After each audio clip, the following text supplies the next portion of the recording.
Black Ops 6 Zombies is finally here, returning CoD Zombies to its original round-based core for the first time since 2020's Black Ops Cold War, and returning us to the classic prestige system for the first time since 2018's Black Ops 4. And as my regular viewers know, that means there's another max rank to achieve, but unlike my forays into Black Ops 2 and 3 Zombies, this race to reach the max rank is much more literal. Because my journey to level 1000 in Black Ops 3 Zombies is still ongoing, and the time it's taken to complete that grind has completely destroyed my mental well-being, I decided to speed things along by attempting to reach Prestige Master in Black Ops 6 Zombies before Halloween ends.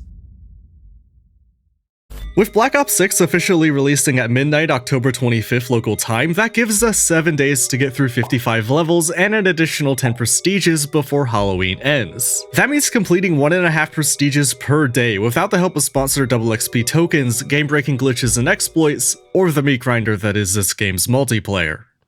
Why are we still here? Just to 7 days for what is essentially 11 prestiges is not a lot of time, and reaching Prestige Master will undoubtedly mean putting over 100 hours into a game I've literally never played before. But thankfully, I do have a trick up my sleeve. By taking a flight to Auckland International Airport in New Zealand, renting a car and driving south for approximately 2 hours, we enter the land of Middle-earth, where Bilbo Baggins has joined Thorin Oakenshield's company on their quest to defeat the dragon Smaug and reclaim the Lonely Mountain. By breaking into Bilbo's empty hobbit hole with my gaming setup, recording gear, and enough Mountain Dew Baja Blast to open my own Taco Bell, we can gain an additional 18 hours of playtime and start the grind at 6 AM on October 24th. Otherwise known as Day Zero. We take the first steps of our 1,000-mile journey by loading into Liberty Falls with a pistol, as God intended, and definitely not because I didn't know I had more options at the time. And after going through the first 5 rounds in the spawn room with that pistol, it's time to follow our orders on the left side of our screen and take a guided tour of the town. We open the Riverside door, the Grease Trap Patio door, and Hilltop door, which lead us to the front door of the church. The architect of this church was very clearly inspired by the butthole doors in Halo 3's flood levels, and opening this rectal route reveals the Pack-a-Punch machine and promptly ends our guided tour. The next round was our first ever Vermin round, which was easily completed with our 9mm and our fists. Punching a vermin to death wasn't exactly pleasant, so I decided to upgrade my punching power by buying Melee Macchiato, the now 4th different perk that increases melee damage. And funnily enough, the best comparison for Melee Macchiato isn't one of the prior 3 perks, but rather the Kung Fu powers from Shaolin Shuffle. Except unlike Shaolin's Kung Fu, attempting to use Macchiato in its current state is a bit of a death wish. It lacks any crowd control, and the game launched with some serious input lag on melees that makes this playstyle very awkward. So after the Melee Macchiato miscalculation, I double back to the spawn room to buy a C9 submachine gun, and then stumble my way to both Juggernog and a 2-plate armor vest to improve my defenses. We then open the door to the Liberty Lanes bowling alley, where finally, on round 10, we level up for the first time. Oh my god, finally I leveled up. Holy shit, that took forever. This wasn't an exaggeration. I had played for nearly 15 minutes and had only leveled up a single time, which might not sound too bad at first, but with 55 levels per prestige, at this rate it would take 14 hours to prestige once if each level took 15 minutes, which they almost certainly wouldn't, as each subsequent level will take more and more XP to complete. But we were still in the low rounds, where spawns were slow and my own inexperience with Black Ops 6 meant the kills came even slower. Future runs would get through this stage far quicker, but 15 minutes into the challenge, and I was already concerned. And while that's concerning, the more pressing issue is the minuscule amount of damage my C9 was doing on round 10. So after defeating the first of many manglers, I decided to Pack-a-Punch my starting pistol. Even after Pack-a-Punching, the 9mm wasn't cutting it, so I decided to Pack-a-Punch my C9 as well. You might also notice the lack of upgrade camo on both of these weapons, because back on round 5 I punched the Pack Machine, which disables upgrade camos just like it did in Modern Warfare 3. So at the start of round 15 I punched the Pack Machine again, again, and after defeating my first Black Ops 6 abomination and ranking up to level 3, I upgrade the C9 to pack level 2 and get a camo. Before doing that, I also put the Dead Wire ammo mod on my C9 because it was one of my daily challenges, and in this race, anything that gives me XP is something I'll absolutely consider doing. The second upgrade to the C9 seemed to really do the trick, so I decided to start buying additional perks, which completed another daily challenge to send us to level 4. We hit level 5 while searching for additional perks, and eventually decided to swap my starting pistol for a purple rarity AK-74 before then upgrading the C9's rarity from blue to purple. The additional firepower doesn't help us avoid our first down where we lose track of our armor and learn that zombies can mantle this railing behind us the hard way. We hit level 6 while getting brutalized by some manglers, and the following round I craft a self-revive before hitting level 7, which at this point is really helping to alleviate my concerns about the pace of progression in this game. For the time being, at least. On round 26, I upgrade my C9 to pack level 3 before reaching level 8, and a round later I lose my chopper gunner score streak to some truly deceptive spawn windows. I can't go through there. I don't know if I'm the only person who's ever done this, but this really looks like a perfectly human-sized escape hole, but I guess it was just a perfectly zombie-sized entrance hole. After the chopper gunner was finished, I rebought my AK at a higher rarity from the wall buy and went ahead and pack-a-punched it to see what the first camo I skipped over looks like. It looks like beans. Well, I don't think past me is wrong. The beans expire when I pack-a-punch again on round 29, and after ranking up again, we hit round 30, where I fully upgrade to a 3-plate vest and take the zipline to the bank rooftop, where I finally find the Wonder Fizz and acquire Deadshot. Throughout this entire game, I had been looking for Deadshot since it's a cheap way to increase weapon damage, but as I'd unfortunately learned, not every perk machine is available on every map. Some perks, like Deadshot, would only be available via the Wonder Fizz, which only spawns in on round 25. Not knowing this at the time and being unable to find a Deadshot perk machine anywhere on the map made me go full schizo, thinking there was an entire area of the map still undiscovered. And while I was focused on thinking of areas I might not have searched, this happened. I'm dead. Fuck, I just bought fucking Deadshot 2, god damn it. This down was extremely stupid, and while my spirits weren't broken, it was only downhill from here. It's clear that neither of my two weapons are strong enough to deal with the amount of manglers that are spawning in, which is way too fucking many, by the way. Why are there so many manglers? There were 4 manglers this round. It's round 30. Running a 2-weapon build made me a jack-of-all-trades, master of none, and my multiple downs unnecessarily wasted points in salvage that at this point, I desperately needed. The writing was on the wall, and after reaching level 10, it only took a few minutes for the zombies to show me just what it's like to be a cat in Springfield, Ohio. These manglers are fucking annoying. It was far from a perfect game. At the time, I wasn't very happy with this run, mainly due to the belief that there was an area of the map with Deadshot still yet to be discovered, but all things considered, it was a very successful first attempt. I had found all of the sandbox elements there were to find at the time, and reached round 32, which is more than respectable for a blind first playthrough. But most importantly of all, after adding in the match bonus, I had reached level 12 in just over an hour. And speaking of levels, it was time for us to do some science. To properly speedrun this challenge, it was critical that we reverse engineered exactly how XP was calculated. So I played dozens of games across the remainder of day 0, testing out various different methods and playstyles in the hopes of finding this game's optimal XP farm. And after spending 17 hours testing everything myself and comparing my results to others, the results were as clear as they were bleak. Whether you exfil early for a match bonus like in Black Ops Cold War, grind for high rounds like in Black Ops 3, or just play casually until you die, the differences in pacing, performance, or purpose weren't showing up in the numbers. Even comparing my results in Zombies to those grinding Prestige Master and multiplayer didn't show a significant change of pace. No matter what mode you played or how well you played, nothing seems to really move the needle. And that's where my worst fears were realized. Prestige Master in Black Ops 6 was not a true marker of skill like in Black Ops 2 Zombies, and couldn't be optimized like Black Ops 3. The increased challenge of high rounds wasn't providing more XP per minute than exfilling on a low round, and the increased challenge of PvP wasn't significantly more lucrative than PvE. Instead, this game's Prestige Master was nothing more than a time sink, a grind that couldn't be optimized, outwitted, or, in my case, avoided. And, based on my current pace, it's a grind that would take nearly 200 hours. I felt my body go numb. It wasn't just that a 200-hour grind doubled the playtime required for Prestige Master in Black Ops 3 Zombies, but because even if I had stopped sleeping and eating to play Black Ops 6 for 200 hours straight, the 18-hour head start wouldn't even be enough to complete this challenge on time. You would need a team of multiple people subbing in and out on the same account, and for all of them to live on a diet of Monster Energy and Little Caesars to have enough time and experience boost to maintain this pace. Which is exactly what the teams of streamers playing multiplayer ended up doing to complete this challenge. But as a solo player who's too prideful to pay for double XP, we would just have to move the goalpost to the second scariest day of the year. American Election Day. Eating the dog.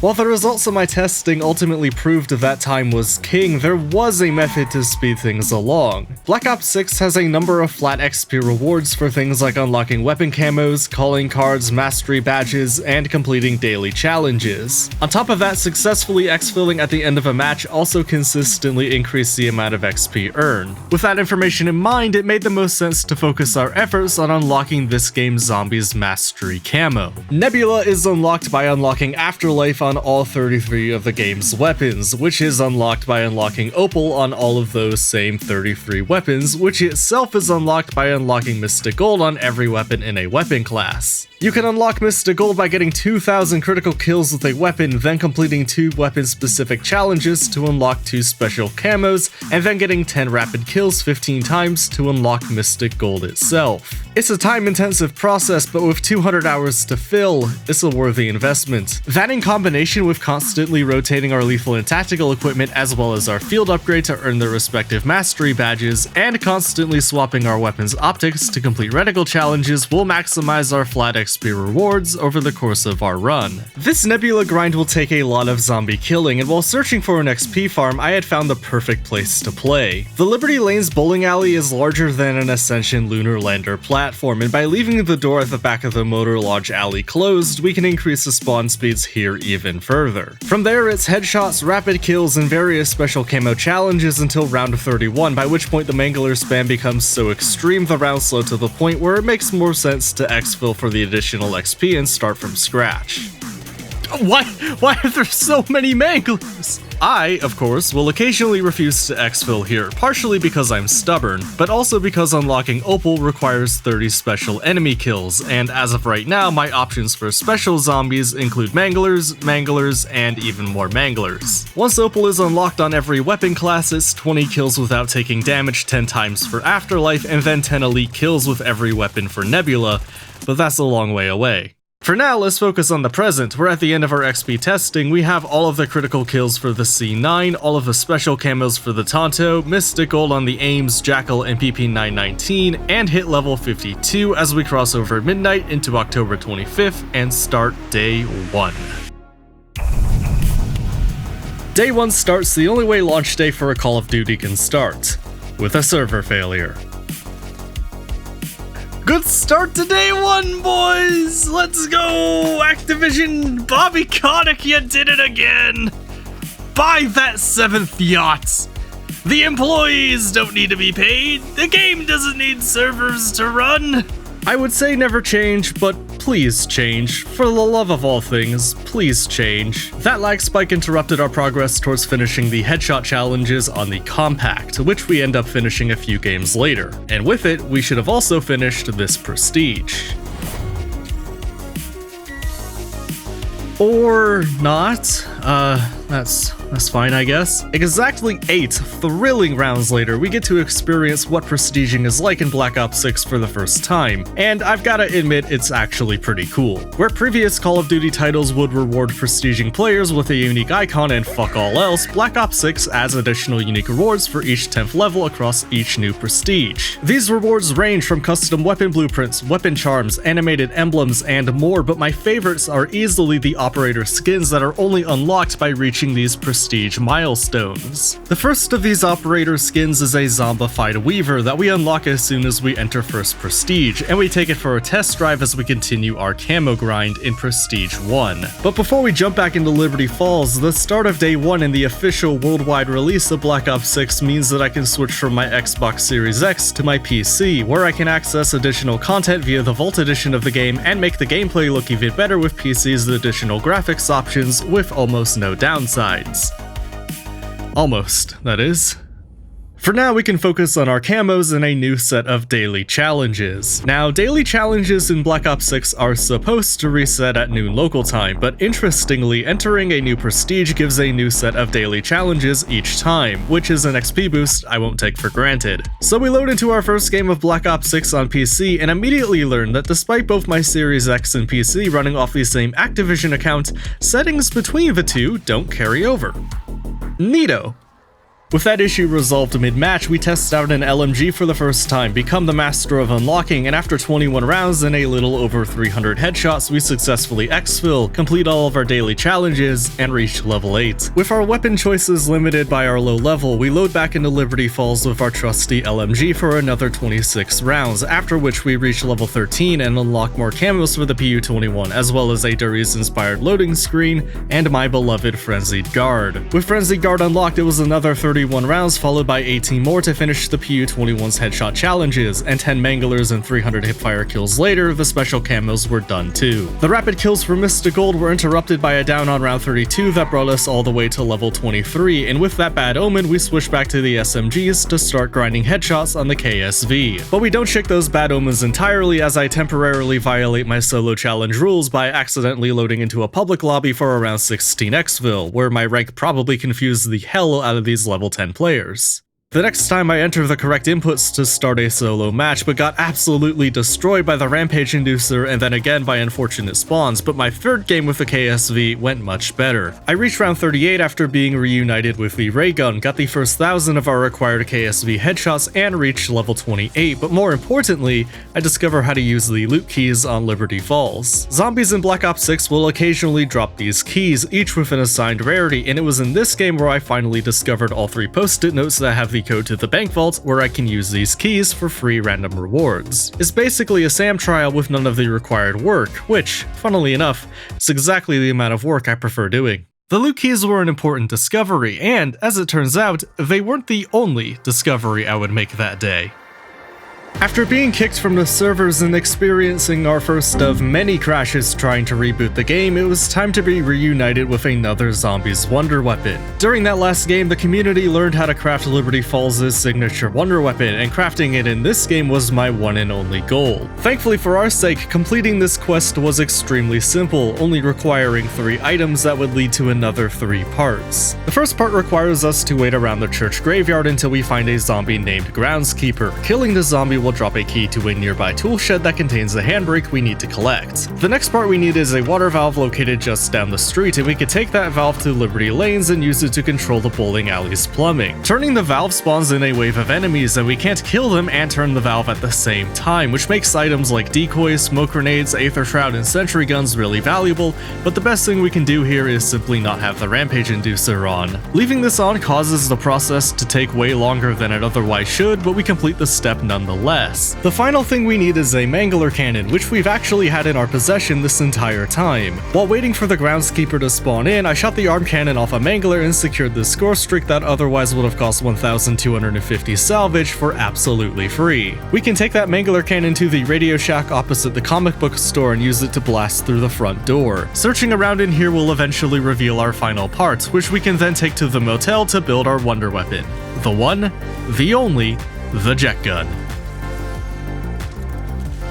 Alright, I know what you're thinking. You're thinking about the misery and agony that was the original jet gun from Transit. The original is easily one of the worst weapons in the series, but the Liberty Falls version has had a major glow up. As we saw, it's far easier to build than the Transit version and impossible to break once you have it. Where firing the Transit version pulls you into the zombies, firing the Liberty Falls version pulls the zombies towards you. Zombies are also unable to damage you while being pulled, and on top of all of that, it has a new alternate fire that kills everything around you. All in all, the Liberty Falls jet gun is not only a viable weapon, but by far the best weapon in the game. And truthfully, that's all it needed to be, but it does one other thing that's more important than a DPS stat or tidbit of lore could ever do, and that's spark creativity. And the jet gun's moveset and the broom closet they're calling a motel room started giving me ideas. Ideas that I would have to try developing over the next few games. And this is the result. This was a fucking mistake, by the way. What I'm about to try is very dumb, but the only difference between a great strategy and a dumb strategy is the result. I've been suspicious of this room ever since I discovered it back on day 0, and after some, let's call them test runs, I discovered that the spawns here are exceptionally quick. This could make the room a place for fast high rounds. But there's a problem. There are 2 places for zombies to enter this room, one doorway in the front and one window in the back. So to make a strategy here work, you would need a weapon that could cover both entries simultaneously, say something like a portable jet engine that incapacitates and kills oncoming enemies, something like the weapon that we had just learned how to build. Trying this strategy in my first game with the jet gun was less than ideal, but it held promise. The primary problems were managing my armor supply, finding a way to quickly kill manglers, and the lack of escape route once my jet gun ran out of ammo. So I swapped Dark Flare for Frenzied Guard to instantly restore my armor and soak tons of damage, as well as use my first permanent unlock token on the Mutant Injection score streak to use as a get out of jail free card if things ever went wrong. For those who don't know, each time you prestige in any Call of Duty, you earn 1 permanent unlock token that you can use on any item in the game to permanently unlock it in all future prestiges. For example, the Mutant Injection is typically unlocked at level 42, but by using a permanent unlock token on it, it'll be unlocked at level 1 for every prestige moving forward. These tokens are extremely valuable, so I'll only use them when I'm certain of what I want to unlock. And because I'm routing this entire challenge on the fly, I'm probably gonna hold on to these for a while. But unfortunately, after many attempts across the remainder of day 1, even with my new toys, I could never get this strategy working. The big problem with Motel California are the manglers. Once you hit round 30, there are just too many of them for the jet gun to do anything, and there were plenty of games where we didn't even make it that far. It's a risky early game strategy at the best of times, but what really killed the strategy is when I compared its speed to Liberty Lanes and found that it wasn't any faster. We were assuming all of that risk and skipping out on the Nebula grind for 0 reward. Unless you get trapped in that room trying to build the jet gun mid-round, or significant changes and additions are made to this game's sandbox, there's no reason to ever use this strategy. It's tempting to look back on this tangent as a failure, but doing so would miss the point of all of this. Sure, we're trying to get to Prestige Master as quickly as possible, but more than that, we're just trying to relax, enjoy our new game, and have some fun. Motel California didn't lead anywhere. It's not a good early game strategy or a good mid game strategy, and it can't even get you to the high rounds in the game's current state. There's no strategic reason to do it. It is a complete waste of time that is all but guaranteed to get you killed, but it is fun. We're all just here to have fun at the end of the day, and testing bizarre playstyles and strategies, regardless of their efficacy, is what I find fun about zombies. So in that case, was it really a waste after all?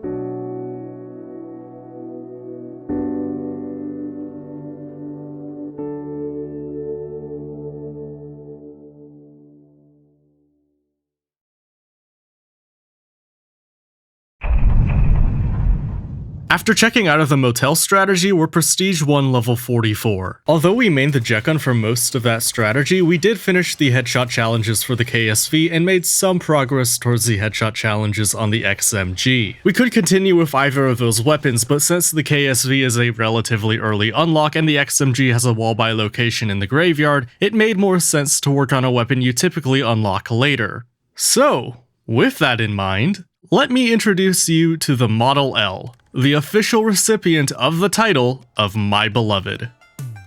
I thought we needed an easy win because right now we're behind. From my prior testing, it seems like level 40 is the halfway point for each prestige, and at level 44 we still have a long way to go before reaching prestige 2. Doing 1 prestige per day is more than enough to get us to prestige master by our goal, but once you start losing steam, it's hard to get it back. Now, I didn't know I would like the Model L before this game. The weapon description sounded like a weapon I'd enjoy, but you never know until you try. What I did know is that the Model L would lead us to the best camo in the game. Better than Nebula, better than Dark Matter, and better than anything in the shop. Walnut camo. You may not know this about me, but I love exposed wood. So the moment a friend showed me this camo and how to unlock it, I just knew I had to have it. And thankfully it's a fairly easy camo to unlock. It only took 2 games and 13 rounds to complete the headshot challenges for the Model L, and 3 rounds later we got 5 more headshots in quick succession 15 times to unlock the best camo ever made. Let's go!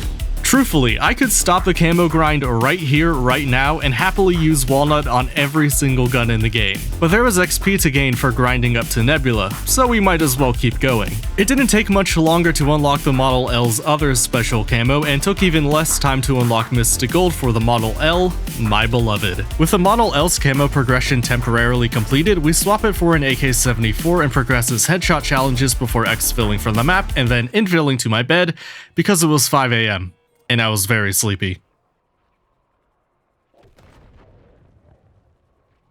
We return with a full night's rest, ready to finish Prestige 1, and we do so by unlocking camos for the Goblin and completing a new set of daily challenges. Unfortunately for us, 2 of the daily challenges are ammo mod related, so we can't complete them as efficiently as I'd like. It took 17 rounds to complete the first of our 2 ammo mod related dailies, and while it was only another 3 rounds to get 25 eliminations with equipment, we'd finish our Goblin headshots and unlock a special camo before earning our Necromancer medals. In the game's current state, Brainrot is borderline useless as an offensive weapon, and because I don't have any augments for it yet, it's even worse than it otherwise would be. The only good augment for Brainrot is the one that turns zombies into decoys, and that doesn't help with this challenge anyway. These Necromancer dailies will be a problem whenever they show up, and I'm praying Treyarch buffs Brainrot in the future, because right now it is really weak. But with the dailies done, we can shift our focus back to the Goblin. The final special camo calls for 10 Mangler kills, and after accidentally dying, we can add another crash to our counter.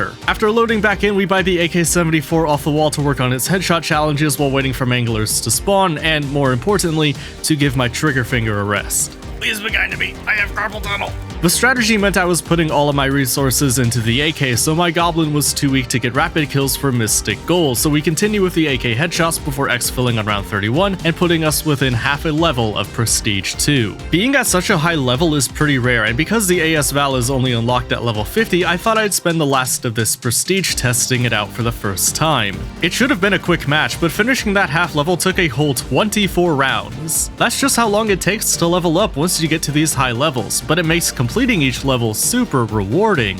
Just listen to how excited I sound. Oh my god, we're done. The fatigue in my voice was palpable, and after 4.5 hours of straight gameplay, I could use a break. After the break, we start Prestige 2 by finishing Mystic Gold on the PU-21 and completing a new set of daily challenges. One of the new dailies is getting 150 kills with a weapon from the mystery box, which in my case just so happened to be the AK-74 again. Getting 150 kills with it was very easy, and getting 25 more during SAM trials 5 times would have been just as easy had I understood how stim shots worked. Why are the stims not fucking healing me? They have one job! They do exactly one thing and they're not fucking doing it! I was expecting stims to instantly bring you up to full health like Healing Aura, but that's actually not at all how they work. So we swap the LMG to get our first taste of the marksman rifle category with the SWAT 5.56 and use it to complete the final 3 SAM trials for our daily challenge. And then after headshotting our way to round 31, we successfully exfil to complete our new set of daily challenges, and then I do something strange. I turn in early for the night. Even after my break, I was still feeling very fatigued from what I thought at the time was the complete abandonment of my sleep schedule. But as time went on and the challenge progressed, I would learn that this was actually the start of something much more serious.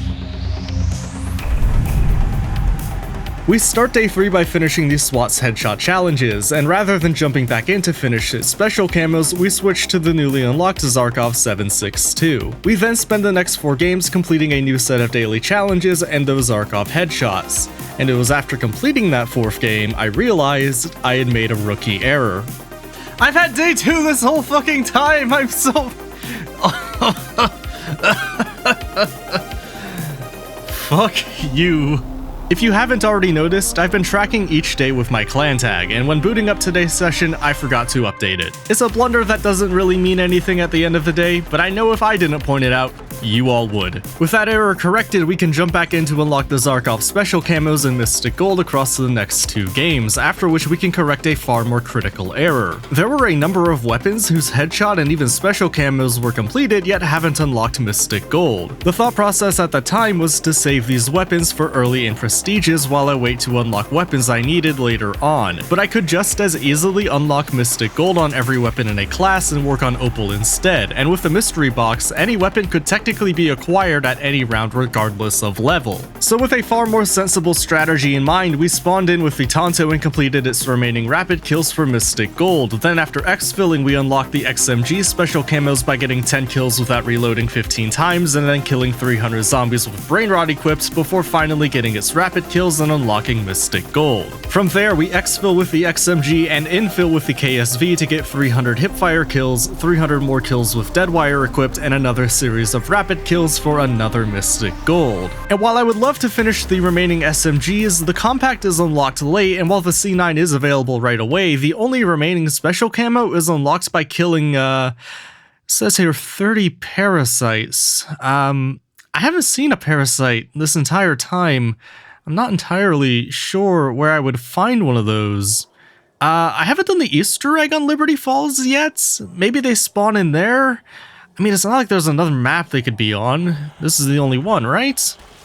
We'll have to come back to that later, because right now it's time to give myself carpal tunnel by completing the DM10's headshot challenges across the next 4 games. Then is 5 rapid critical kills 15 times, plus another 300 at rare rarity or higher to unlock the special camos, and 1 rapid kill challenge later, the DM10 had Mystic Gold. From there, we make the carpal tunnel even worse by getting more rapid kills to unlock Mystic Gold on the Goblin, the only semi-auto rifle in the entire assault rifle category. We then trade our fake marksman rifle for a real one, and 2 early deaths later, we have thrown enough flashbangs and killed enough armored enemies to unlock these special camos for the SWAT 556, and at this point, the rapid kills are just a formality. Finishing that game puts us 50 hours into the challenge, meaning we are approximately a quarter of the way through this challenge and have Mystic Gold on a number of weapons as we enter day 4.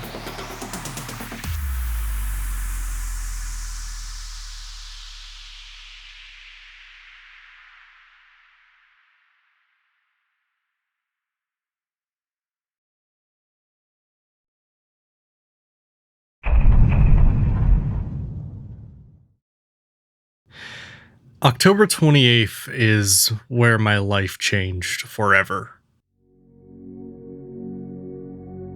If you've been around the channel for a while, you'll know I haven't uploaded much in the last year. In the few videos I was able to publish, I talk a bit about an illness that's lingered since around the start of June. And, well, after the 3rd month of feeling like the air was made of napalm, I finally decided to see a doctor. Now, scheduling a doctor's visit right in the middle of a 2-week-long speedrun is far from ideal, and that's my own fault. I called on short notice before this game released, and that's just the one day they had available for me, because, like most Americans, I held off on seeing a doctor for as long as I possibly could.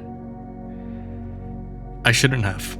The results at this early outset aren't good. It's possible I have anything from pneumonia to bronchitis to coronavirus or any number of other things. If it's any of those, I would be lucky, because after a long session with all factors taken into account, the doctors believe the most likely cause is cancer. My body went numb and my world went dark, as though my body saved me the trouble and died right then and there. I almost didn't notice when the doctors told me that they couldn't be sure.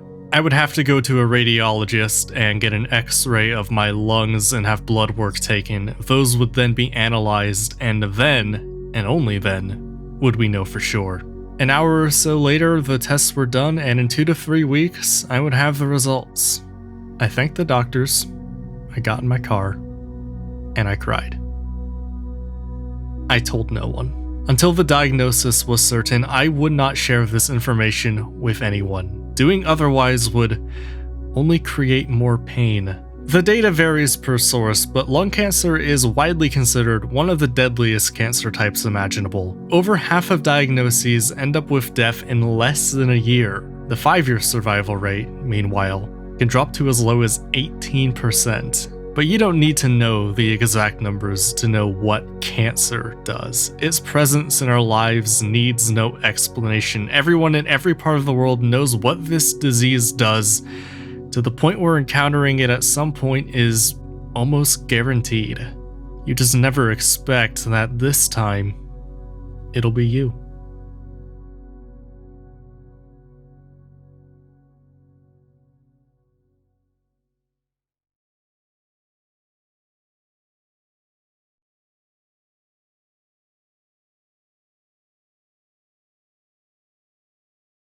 Now, returning to Black Ops 6 and pretending like none of that ever happened is going to sound strange. So after confronting my own mortality, I'm just supposed to ignore everything that happened today and go back to worrying about this video game as if nothing ever happened? Yes. Beyond needing a distraction to avoid an existential crisis, in my mind there exist two very distinct possibilities. My literal survival hinges on the X-ray and blood tests taken, the results of which are currently 2 weeks away. The tests will deliver one of two possible outcomes. If the results are positive and it is indeed cancer, then it doesn't matter what I do here. I'm dead anyway. But if it's not, we can still attempt to complete this challenge on time and continue on as if nothing ever happened. And going forward in time is going to mean the start of Season 1. Look, I hate moving the goalposts around like this, but the mental stress of Schrodinger's cancer diagnosis and the physical toll of whatever is ailing me are going to get worse and worse by the day. Speaking of which, we've been tracking the amount of times my game has crashed over the course of this challenge, and in light of how bad things will get over the next few weeks, we're adding another stat to keep track of. I'm sure you can guess what it is.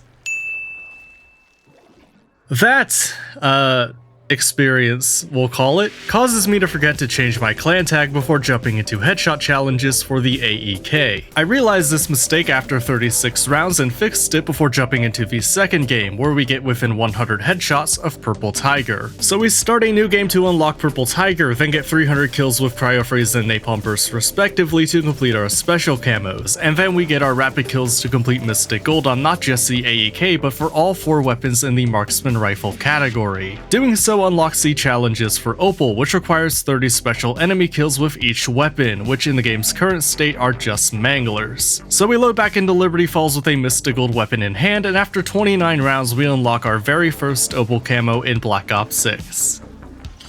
Oh my god, finally! No more manglers! Oh, let's not tell him that he has to do this 32 more times. Also, the viewers who aren't watching on their second monitor might have noticed I'm holding a pistol instead of the AEK. What's going on here? Well, since the AEK is only needed to kill manglers, it makes the most sense to only use the AEK to kill manglers, and the rest of the round we can work towards headshot challenges on other weapons. In this particular game I happened to pull a legendary Strider from the mystery box, but hypothetically I could have also continued to use the AEK to unlock reticles on various optics and get XP bonuses from that. And occasionally in these games I'll use lethal and tactical grenades and random field upgrades to unlock mastery badges on them for even more XP bonuses. The reticle challenges and mastery badges aren't as helpful as unlocking weapon camos, but I have 200 hours to kill, so anything that I can do to speed things up will help. But the best way to speed up that grind would be to skip the first 30 rounds so I can get the maximum amount of manglers on the map right away, which is essentially what I do when I swap the AEK for the DM10 wallbang in the spawn room and continue playing with that. Unfortunately, I don't have the resources to make it viable in this game, so after failing an exfil, we load back in with Zarkov off, pull an AS Val from the mystery box before a bad smoke grenade puts an end to that game. The next game, our AS Val is replaced with a GPR-91, which itself is replaced with a legendary GPMG from the bank vault, but unfortunately we can't finish Opal on the Zarkov before that game ends. So we load back in once again, get the AK-74 off the wall, and before you know it, we not only had Opal on the Zarkov, but we were ready to prestige. Now, if I had a nickel for every time I ended a game of Black Ops 6 within bad breath distance of prestiging, I would have 2 nickels, which isn't a lot, but it's weird that it's happened twice.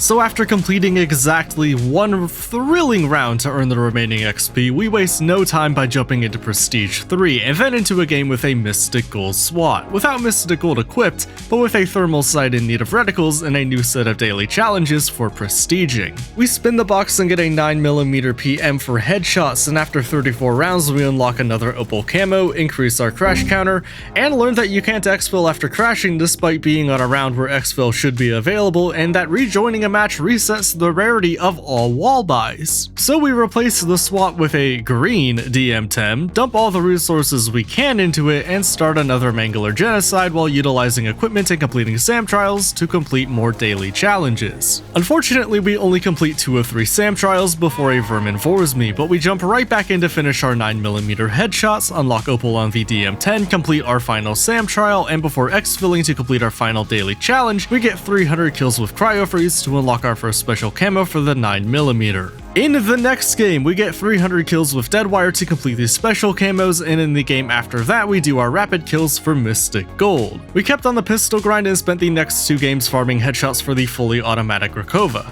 after which we crossed over into Day 5. Day 5 starts with us crashing 3 times in the span of 5 minutes, after which we complete the Grakova's headshot and special challenges while at the same time finally finishing the AK-74's headshots and unlocking its special camos and Mystic Gold. During that game I lost track of the Grakova's Mystic Gold process, so we start a new game, get Mystic Gold for it on round 6, and luckily pull a compact SMG from the mystery box. Now the compact is a weapon I needed, but I didn't have access to the challenge requirement at the time, so I exfilled on round 11 and completed one of the challenges through blind luck. With that game over, I fell asleep, and when I returned, we had a new set of daily challenges, all of which were disappointing. While the Necromancer medals would undoubtedly be annoying, it at least stacks well with the 50 brain rot kills, and the 200 sniper kills gave me a chance to try out this blueprint for the LR762 that I got with the Vault Edition. The 200 sniper kills came easy, and surprisingly, the Necromancer medals not only also came easy, but came before the 50 brain rot kills. In fact, we wouldn't get those 50 kills in that game, but that's mainly because I pulled a GPR from the box and started focusing on its headshots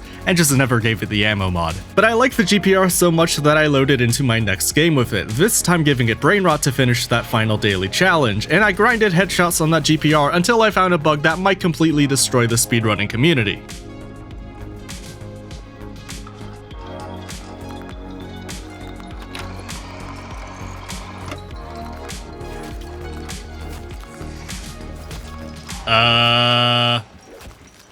I think I found a bug.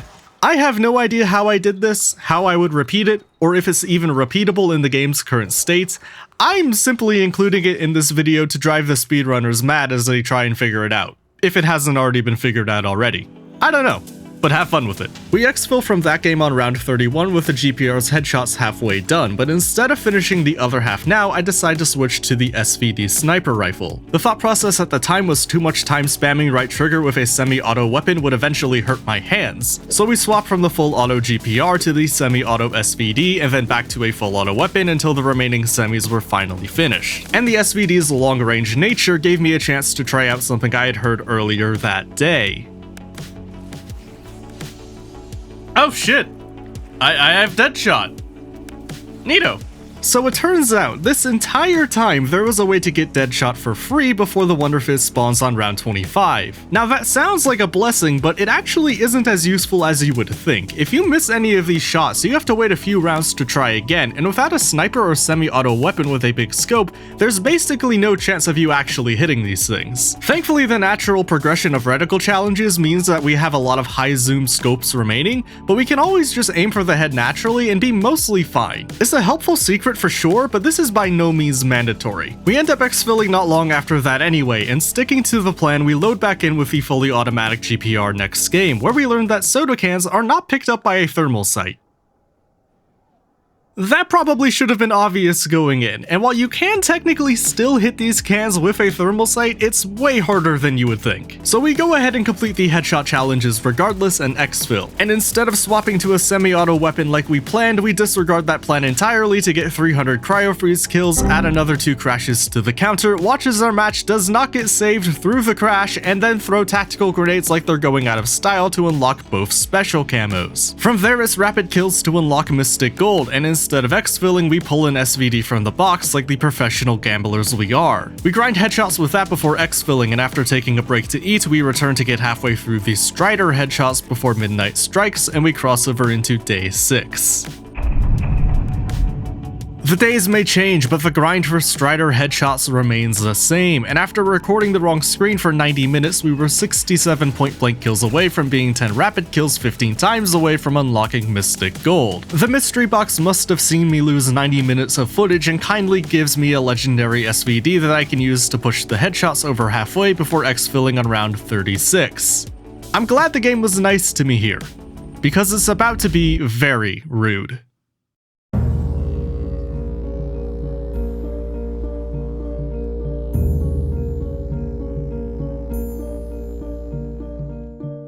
Every Call of Duty camo grind has at least one moment where the developers drench you with a super soaker filled with diarrhea, and Black Ops 6 was no different. While most weapon upgrades in Black Ops 6 are universal, pack-a-punching certain weapons will flip their entire identity on their heads. No weapon class gets it worse than the snipers, where the LR762 turns into a grenade launcher, the SVD becomes a shotgun, and the LW3A1 Frostline gives you Parkinson's. And while this change is most common in snipers, it's the GS45 pistol that draws the ire of every camo grinder. When pack-a-punch, the GS45s become the explosive Mustang and Sallies of old, and while they're easily the best non-wonder weapon in the game because of this, it makes the camo headshot challenges nearly impossible. And while the LR762 has this same problem, its high-caliber nature means that you can still get headshots once the rounds hit the double digits. The same, however, cannot be said for the GS45, whose unupgraded version is basically useless from the moment you spawn in, and whose unupgraded version is required to get all 2,000 headshots for Purple Tiger. Except it's really not that bad. Tackling all 2,000 headshots in a single session would be the worst thing since $30 shop bundles, but if you're smart, you can easily make this whole process both painless and efficient. There were many points throughout this challenge where I only needed to use a weapon at a specific time to progress its challenges, such as waiting for manglers to grind for Opal or waiting to get an ammo mod before unlocking a special camo. During the early rounds of those games, I would slowly but steadily secure headshots for the GS45 while saving my starting weapon for later in the match. This turns an otherwise hours-long grind where you never go further than round 11 into tedious but manageable moments that don't destroy your sanity.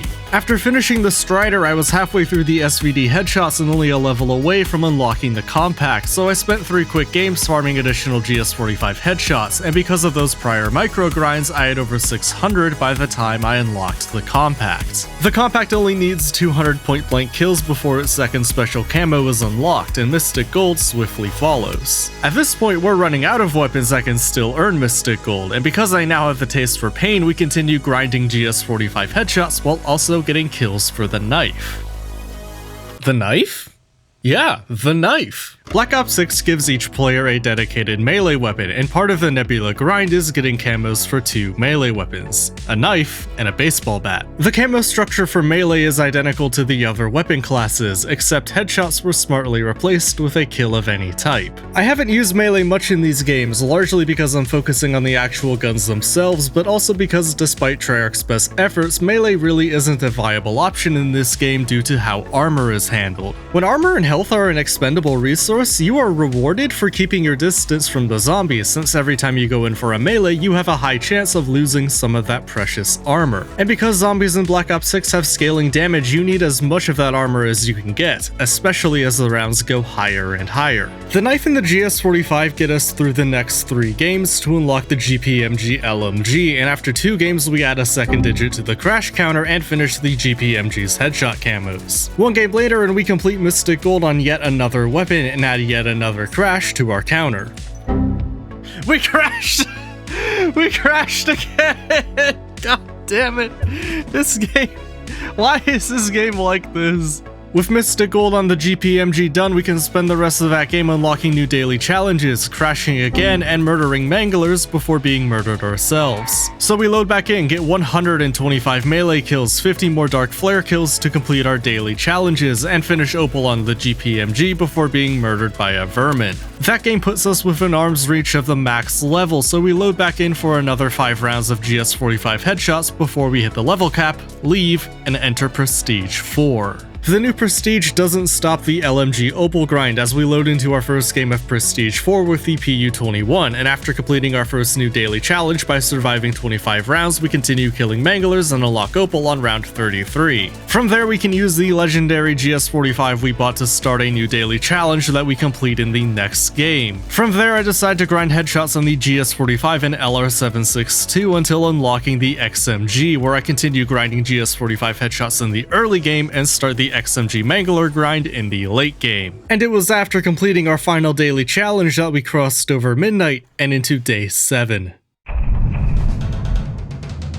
The XMG Opal grind rises from the dead this Halloween, and with it completed, we've unlocked Opal for every LMG and marksman rifle. We're running out of weapons that still need Mystic Gold, so we decide to grind headshots for the LR762. Now, we technically shouldn't have the LR762 yet, as it's unlocked at level 49, but because I bought the Vault edition of the game, I have a cool skin, and having a paid skin for a weapon means that it's permanently unlocked. I only bought the Vault edition of the game for the additional player skins, and in hindsight, these permanently unlocked weapons do seem a little pay to win, but I could always get this same LR762 off the wall for a few thousand points, so it's not like the level requirements mattered much anyway. In either case, we spend the next 90 minutes across several games with that LR762 before unlocking our new set of daily challenges. We can get the critical and cryo freeze dailies done while grinding headshots on our sniper, but we won't unlock brain rot to earn necromancer medals for our final daily until level 27. So we continue grinding LR762 headshots until getting a legendary AS Val from the box, and after 41 rounds and 1 more crash, we complete all of its headshot challenges to unlock Purple Tiger. Subverting that unexpected side quest sends us to level 31 and unlocks the Brain Rot ammo mod, so we channel the power of Halloween to unlock our inner slasher and earn the knife's final special camo and Mystic Gold while simultaneously trying to earn Necromancer medals for our final daily challenge. The knife didn't give us any luck with the Necromancer medals, but we just so happened to be 300 more headshots away from unlocking the LR762 special camos, one of which just so happens to be another 300 kills with Brain Rot. And fortunately for me, once the headshot challenges were done, the LR762 was finally safe to upgrade, but unfortunately for me, that gave me the opportunity to see exactly what I was missing.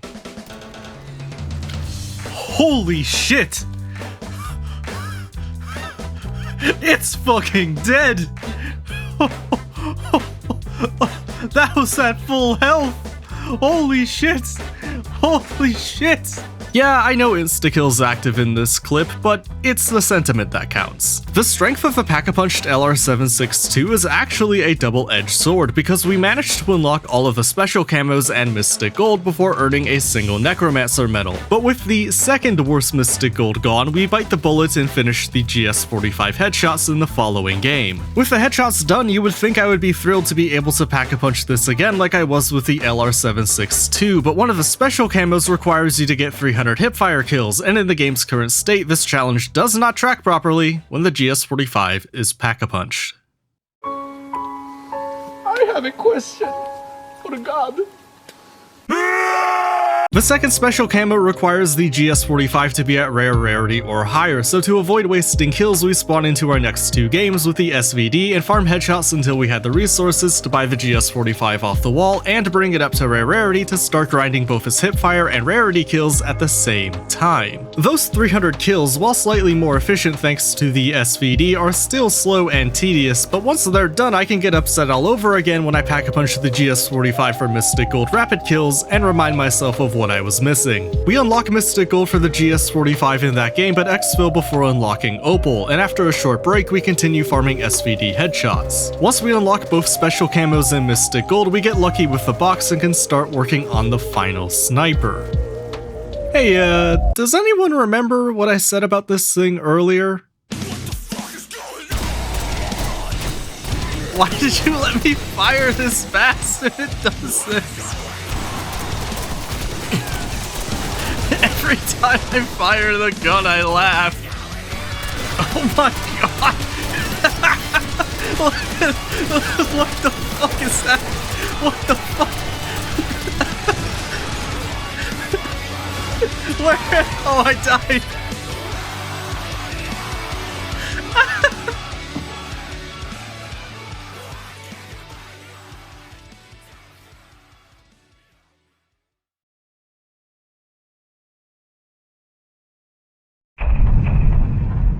The end of that game coincides with the end of day 7, and after going to sleep we start day 8 with an assist from Treyarch. For the next 4 days, Treyarch was doubling both player and weapon XP, and while the multiplayer community would start a civil war trying to figure out exactly what is and isn't doubled in these events, an XP boost of any kind is one I won't take for granted. So we start day 8 by finishing our daily challenges while farming headshots for the Frost line, and after adding another crash to the counter, we finish the headshots and unlock Purple Tiger. From there, it's 300 more kills at rare rarity or higher to unlock our first special camo, but we die before unlocking it. It definitely felt like we were close though. How far away were we? Oh my fucking god, 3? We're 3 short? Okay, 2 seconds.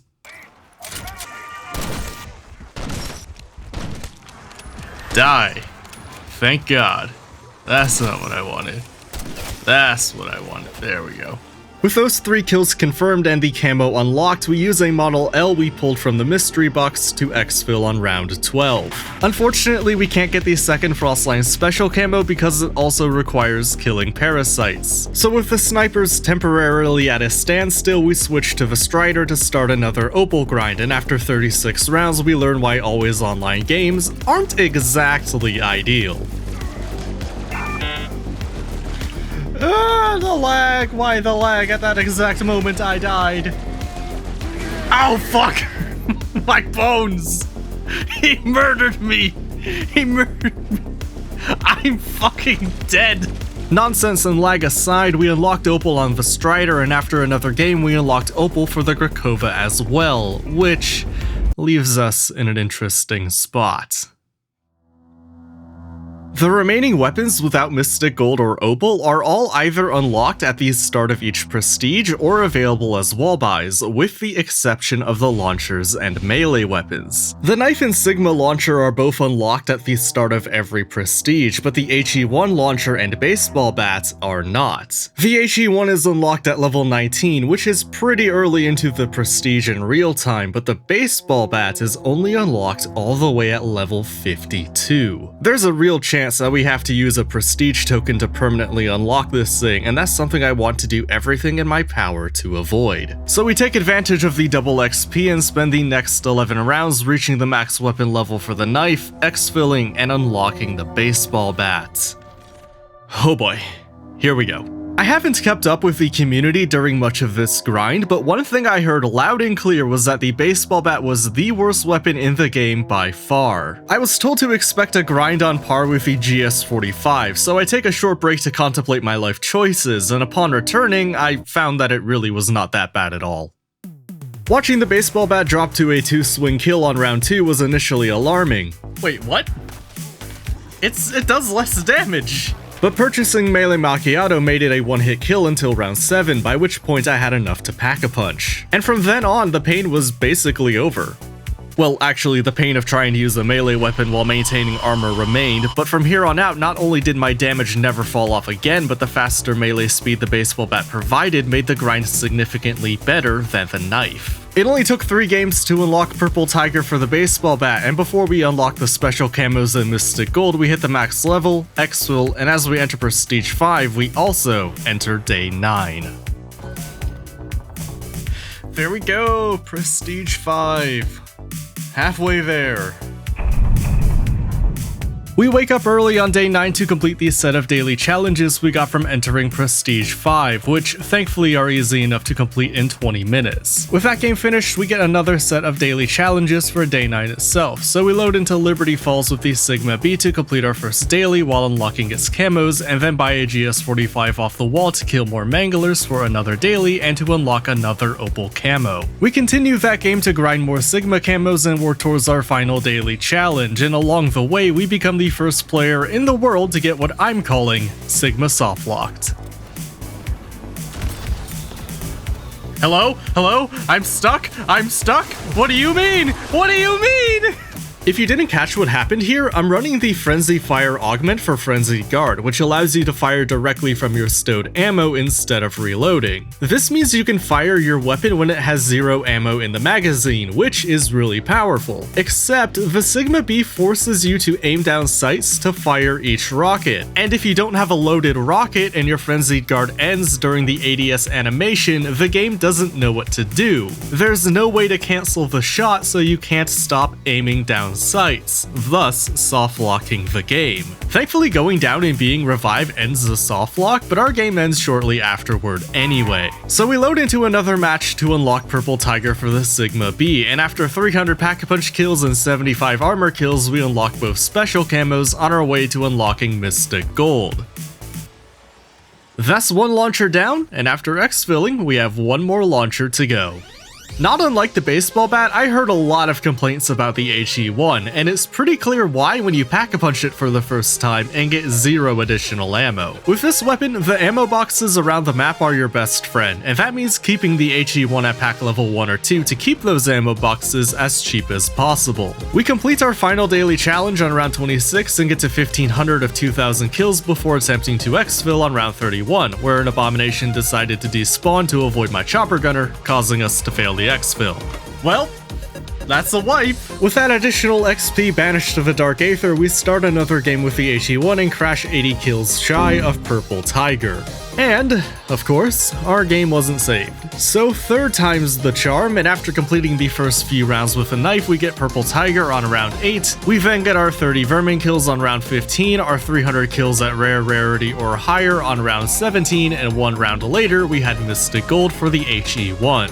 With Mystic Gold on both rocket launchers, we can roll right into the Opal camo, and to ensure every zombie killed progresses our camo grind, I saved what little ammo the HE1 had for manglers and bought the XM4 assault rifle from the bank wall buy to kill everything else. I intentionally saved the XM4 for late in this challenge because it's unlocked at the start of every prestige and one of my favorite weapons returning from Black Ops Cold War. I knew the XM4 would be a favorite in this game too, and after using the HE1 for so long, this gun felt like chicken noodle soup for my soul. Little did I know I would need to bottle that feeling to handle everything else this game would throw at me. Today was already a glitch-tastic day, and somehow things got even stranger when on round 31 I became the world's first player to have a kill stolen from them in a game of solo zombies. Huh?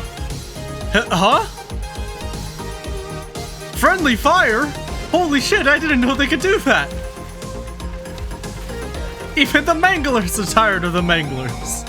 As annoying as this was at the time, in hindsight, it was actually pretty funny. But it stopped being funny on round 31 when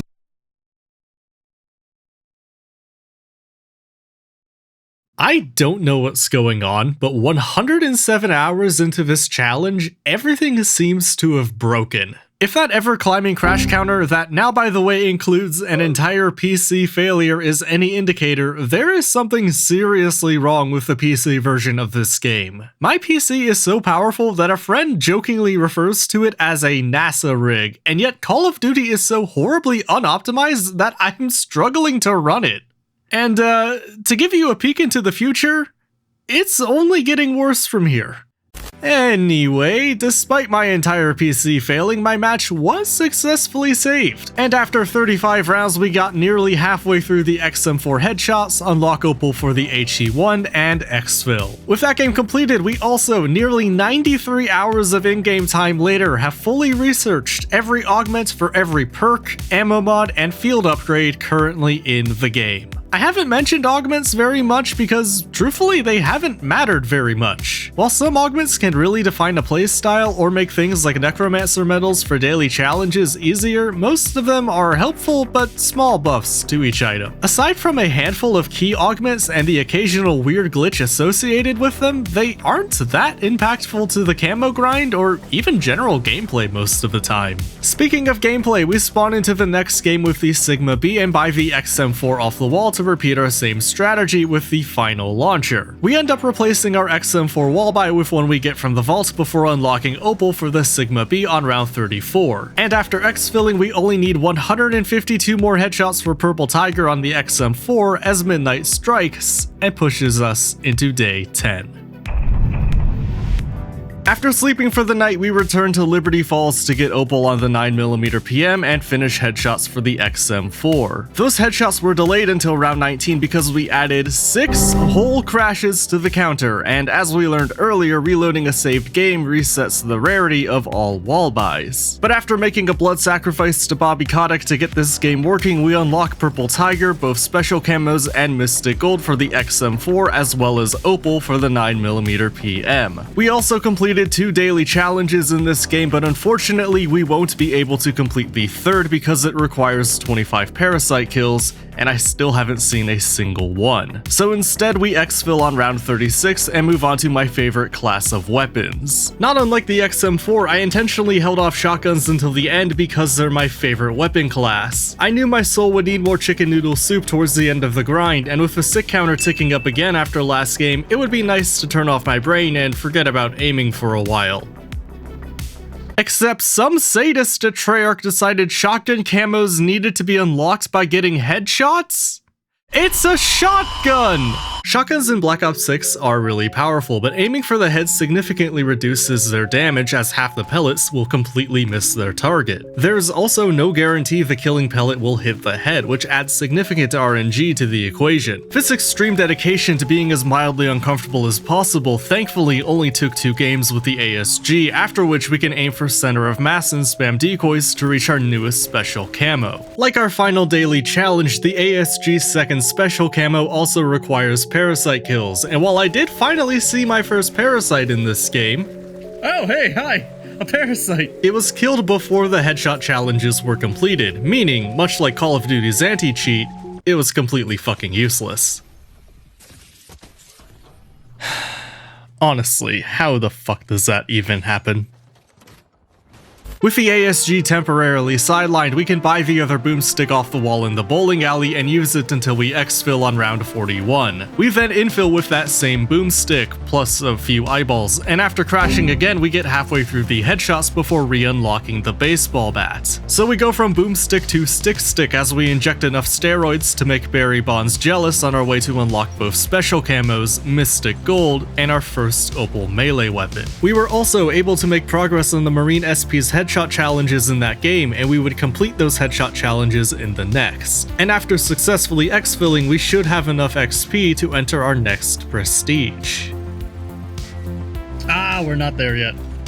We're not there yet. Okay, well that's fine. Now, if I had a nickel for every time I ended a game of Black Ops 6 within bad breath distance of prestiging, I would have 3 nickels, which isn't a lot, but it's weird that I could tell this joke twice in the same video. So we start another game with this beautiful Nuketown-inspired XM4 blueprint, get the remaining XP we need, successfully exfil, enter Prestige 6, and at the same time enter Day 11.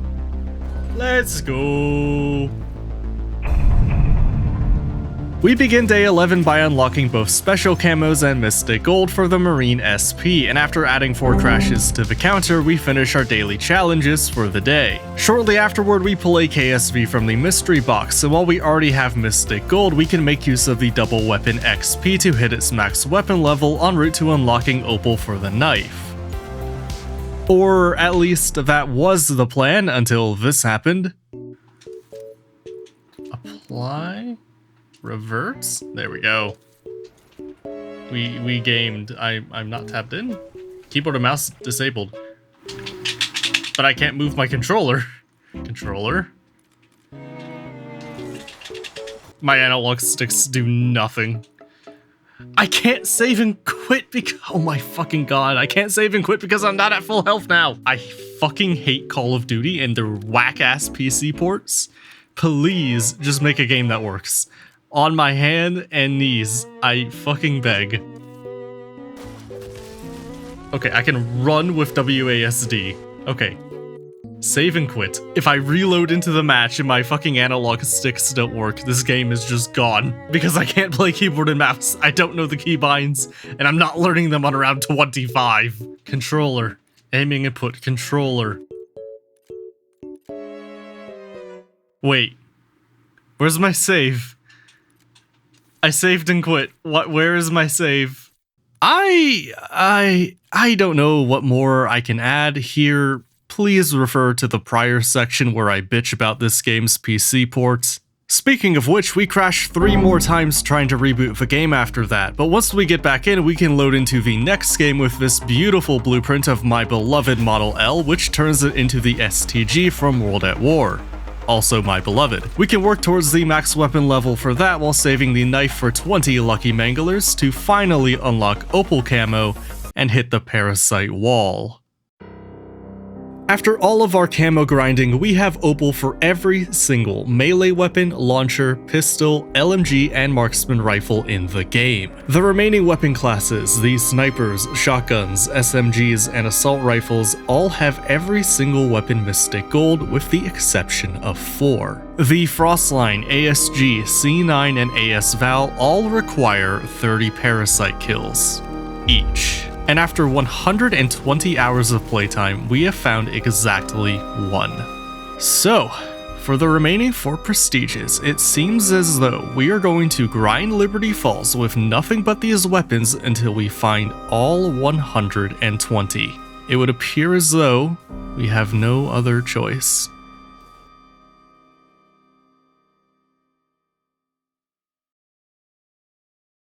I feel like we forgot something. Did we forget something? Hold on, let me take a look here. Select mission, standard, solo, and... oh, son of a bit. You didn't really think I forgot about Terminus, did you?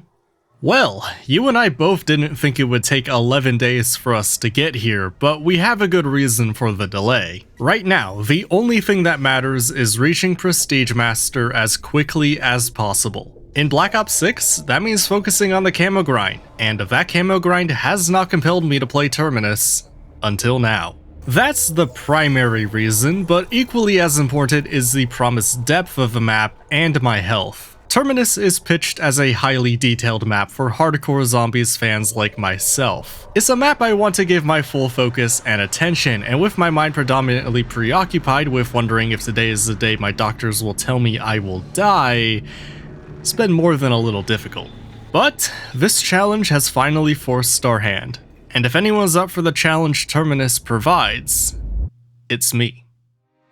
Thankfully, the directions are included for power and Pack-a-Punch, making me the first hardcore zombies fan to appreciate these things, if only for my limited mental bandwidth. We spawn in with this beautiful blueprint for the C9, inspired by the World at War Thompson, to defend the first generator for power and spawn. Then after picking up a jackal that I, found, we turn on the second generator to buy Jug. Then after descending the island and activating the third generator, it's a short swim to activate the lift for Pack-a-Punch before finally finding what we're truly looking for. Hi! Hello, Parasite! In 7 rounds of Terminus, we've seen more Parasites than over 100 hours of Liberty Falls. so I'd say this was a good call. We'll continue farming parasites while exploring the rest of the island, but for the next few rounds I stay down here to save money to Pack-a-Punch my C9, watch Pack-a-Punch promptly take my kids and leave, and buy tier 3 armor. We get another parasite round immediately after that, and combined with the parasites that spawned in during the regular zombie rounds, we're making great progress towards our camos. I decide to hold a zombie at the end of round 13 to start exploring the island. I found Deadshot as a perk machine for the first time before taking a swim out to Crab Island, where I found a SAM trial machine, a couple of wallbuys, and nothing else. So I swam out to the abandoned shipwreck nearby where I found a couple more wallbuys. The other 2 islands are pretty far away, so I spawned a boat from my interdimensional asshole and boated over to them where I found more wallbuys. Yeah, I don't think I'm coming back out here.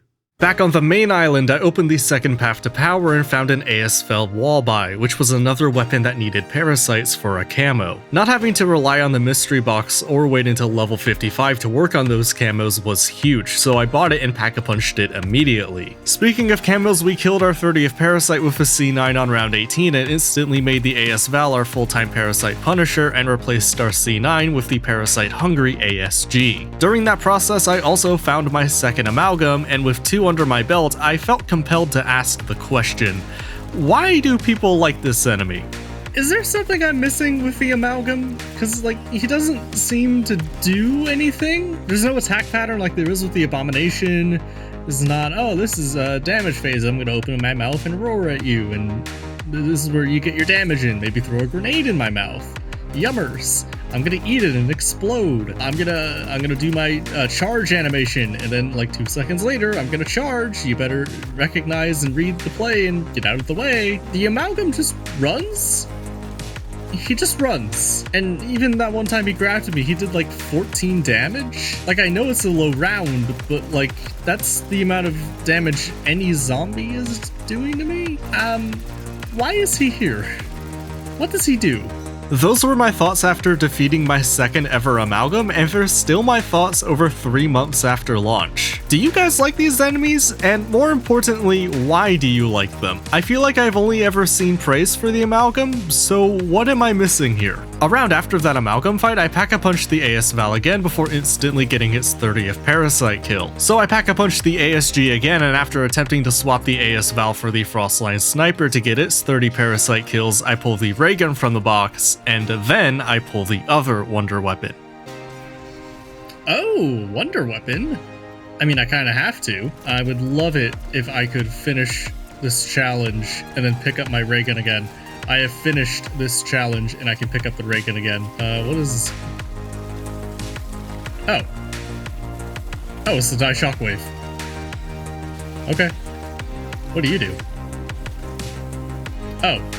It's the Mesmerize from the Skull of Non-Stopway. Okay, that's fine. At first, I thought the Beam Smasher was just a clone of the Die Shockwave from D Machine, but that's actually not true. In reality, it's a clone of the Die Electrobolt from D Machine, and a clone of the Raygun Mark II Model V from Alpha Omega, and a Scepter of Ra clone without the ability to revive your teammates. That's my mistake there. In either case, on round 29, the Beam Smasher wasn't doing very much on Pack-a-Punched, and after taking our first down on Terminus when the game wouldn't let me use a mutant injection, I called in an exfil to leave on round 31. We win! Yay, that map was not hard at all? I was told this map would be hard. I'm gonna take over from my past self so you don't have to hear a sick voice for very long, but after one game, I don't know why everyone loves this map so much. The map's marketing and what I've seen from the community makes it seem like some massive step forward from Liberty Falls, but truthfully, the scale of Terminus feels nearly identical to Liberty Falls. Without those useless satellite islands, the size of the map isn't any larger than Liberty Falls. The generator defenses for activating power feels more like an afterthought than a serious mechanic. The wonder weapon feels rehashed, and my first few encounters with the amalgam were not very impressive. That being said, I'm not casting judgment on the map yet. There's still a lot more to discover, including a full Easter egg that needs to be done, but it's gonna take a while for those first impressions to change. Because after a quick second run to get those 30 parasite kills for the Frostline, I decide to exfil early on round 21, and return home to my country roads. I know a lot of you want to see more Terminus right now, but I don't want my first impressions to be completely tarnished by how awful I'm feeling. We'll come back to it once I'm healthier, which, might be a while. So after a nap in crash number 30, we return to Liberty Falls and unlock Mystic Gold on the C9 before buying the ASG off the wall and unlocking its Mystic Gold. With both the Frostline and AS Val only available via the mystery box, this game should end here, but with all of our skill points poured into luck, we managed to pull both the Frostline and AS Val and unlock Mystic Gold for both in this same game. With 4 Mystic Golds in a single game, I decide to exfil and focus on our daily challenges. So we start one game with the Cigma B to get 125 launcher kills, and then start another game with the SVD to start our sniper Opal grind. We complete our 2 remaining daily challenges on our way to unlock Opal for the SVD, and after crashing 3 more times, we pull an LR762 from the box and kill as many manglers as we can before deciding to exfil on round 41. Are you fucking Blanchard, you shithole? You motherfucker! I was there! I was there! What do you mean? What do you... Or not. Thanks for that one, Blanchard. With our game now extended by force, we unlock Opal for the LR762 and spam mutant injections until we can successfully call in the chopper on round 46. And after successfully exfilling, the game cannot hurt me anymore. We crashed up here? This is what we're... Oh my fucking god.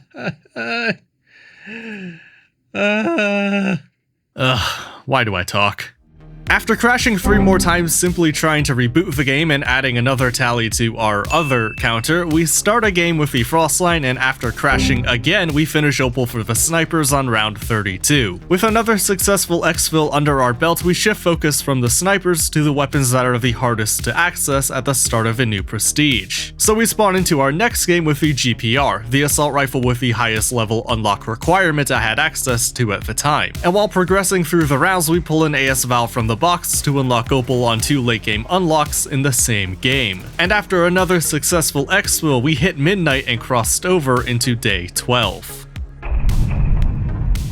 After sleeping for the night and some experiences, we start day 12 with a new set of daily challenges. We can't progress our camo grind while using an LMG for our first daily, but after completing that we buy the AK-74 off the wall and progress its camos while finishing up the remaining 2 dailies. I could continue grinding Opal for the AK, but instead I decide to exfil and start a new game with the compact SMG to progress another late game unlock. Finishing these late game unlocks is doubly important now that the double XP event is over, so you can imagine my enthusiasm when we crash on round 22, crashed 2 more times trying to reboot the game, and because our game didn't save, we have to start an entirely new one. But we finished the compact on round 31, and with it completed, we moved from one SMG to another by pulling the PP919 from the box and promptly crash again 2 rounds later.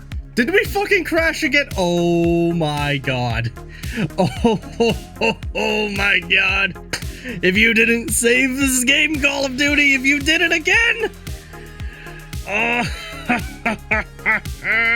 Thankfully, this time our game was successfully saved, and 5 rounds later, we had another Opal. At the end of that round, we pull an AMES from the box and unlock another Opal on round 47, and although we managed to pull a KSV at the end of the round, we die before unlocking a 4th Opal in a single game. So we load back in and go Goblin mode for 33 rounds to unlock Opal for the Goblin. I covered... The fucking inspect covers all of the medals. And with another late game weapon completed, we switch to Vitanto and unlock Opal for it just as we get ready to exfil. And with the Goblin done, the KSV is the only remaining weapon without Opal that isn't a wall buy or already permanently unlocked. So we pick up where we left off a few games ago and... Oh. Cool. No internet connection? I definitely have internet connection. What do you mean? No, I have 225 megabits per second down. Is Steam down? I'm having a hard time logging in. What's the down detector doing? Oh, I see the problem. Shout out to Steam for ruining my camo grind. BO6 was comp.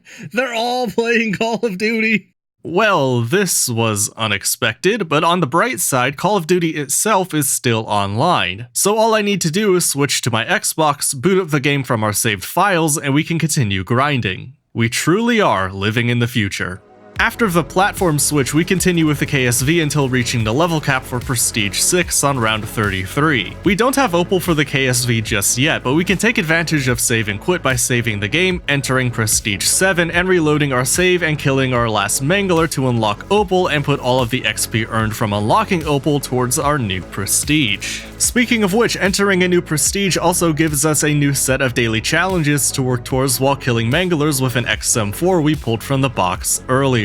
We exfil after completing 2 daily challenges and killing 27 of 30 Manglers for XM4 Opal, and once that game ended, the Steam servers came back online. So we switch back to PC and spawn into our next game with our Jackal blueprint and buy the XM4 off the wall early while it's cheap to finish its Opal grind. We then switch back to the Jackal and unlock its Opal on round 36 before trading our XM4 for a C9 and unlocking its Opal on round 43. With only a few rounds between us and the next exfil, I buy a Marine SP off the wall to progress another Opal in our final daily challenge, and although we won't finish that daily challenge in this game, we get to our next exfil as well as our next game crash.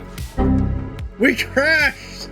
Despite the crash, we still have time to finish that daily challenge before midnight strikes, and while I'd love to finish that daily, we had something else to attend to and have to call it for day 12. We pick up the shotgun grind the next day, and after getting 50 kills with Energy Mine for a daily challenge, we unlock Opal for the Marine SP in just 34 rounds. We then swap to the AK-74 and unlock its Opal on round 42, and then after making some progress with the ASG, we successfully exfil on round 46. While I would love to spawn in with the ASG right away, we don't unlock it for another 9 levels, so instead we load in with the Model L, and after 31 rounds, a death, and 26 more rounds, we unlock Opal for My Beloved. And after continuing this game with the ASG I bought off the wall, we have successfully unlocked Opal for every single weapon in Black Ops 6. Oh, we got it! Let's go! With the final Opal obtained, we exfil on round 36 to start another camo grind. Unlocking Opal on every weapon does not unlock the final mastery camo like it would in most prior games. Instead, it unlocks another camo challenge for us to complete on all 33 weapons, which will then unlock another camo challenge for Nebula. Standing between us and the Nebula camo challenge is the Afterlife camo, which can be unlocked on all 33 weapons by killing 20 plus enemies without taking damage 10 times. The nature of this challenge means using the Rampage Inducer is a really bad idea for most weapons, including the Akimbo 9mm PM I started this grind with. Although if I knew I would have this kind of luck, I might have picked a different weapon. Oh, shit! Yeah, not bad. I'm not sure it matters with the Kimbo, but I'll take it. Even though we can't aim down sights, the increased headshot damage Deadshot provides helps us complete one of our remaining daily challenges as we unlock our first ever Afterlife camo in Black Ops 6. And although we could exfil here on round 11 and spawn in with a new weapon, it makes more sense to buy another weapon off the wall and work on its Afterlife challenges. So I buy the GS45 off the wall as well as PhD and Pack-a-Punch, and 6 rounds later we have another Afterlife. From there I buy the Marine SP shotgun off the wall, but I don't expect to unlock Afterlife on it just yet. The higher the rounds get, the faster the zombies will be and the more and more ranged enemies will spawn, which means avoiding damage over time will become extremely difficult. So we make as much progress as we can until round 21, where I finally decide to exfil with the Marine only halfway done. Because we can rebuy that shotgun off the wall at any time, we load back in with the Grakova pistol, and with significantly less help from the vending machine, we unlock Afterlife at the end of round 10. At which point, we rebuy the Marine SP off the wall, and rip and tear until it is done.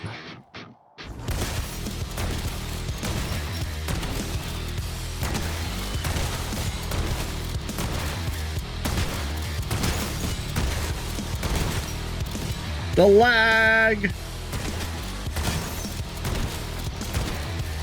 Hey.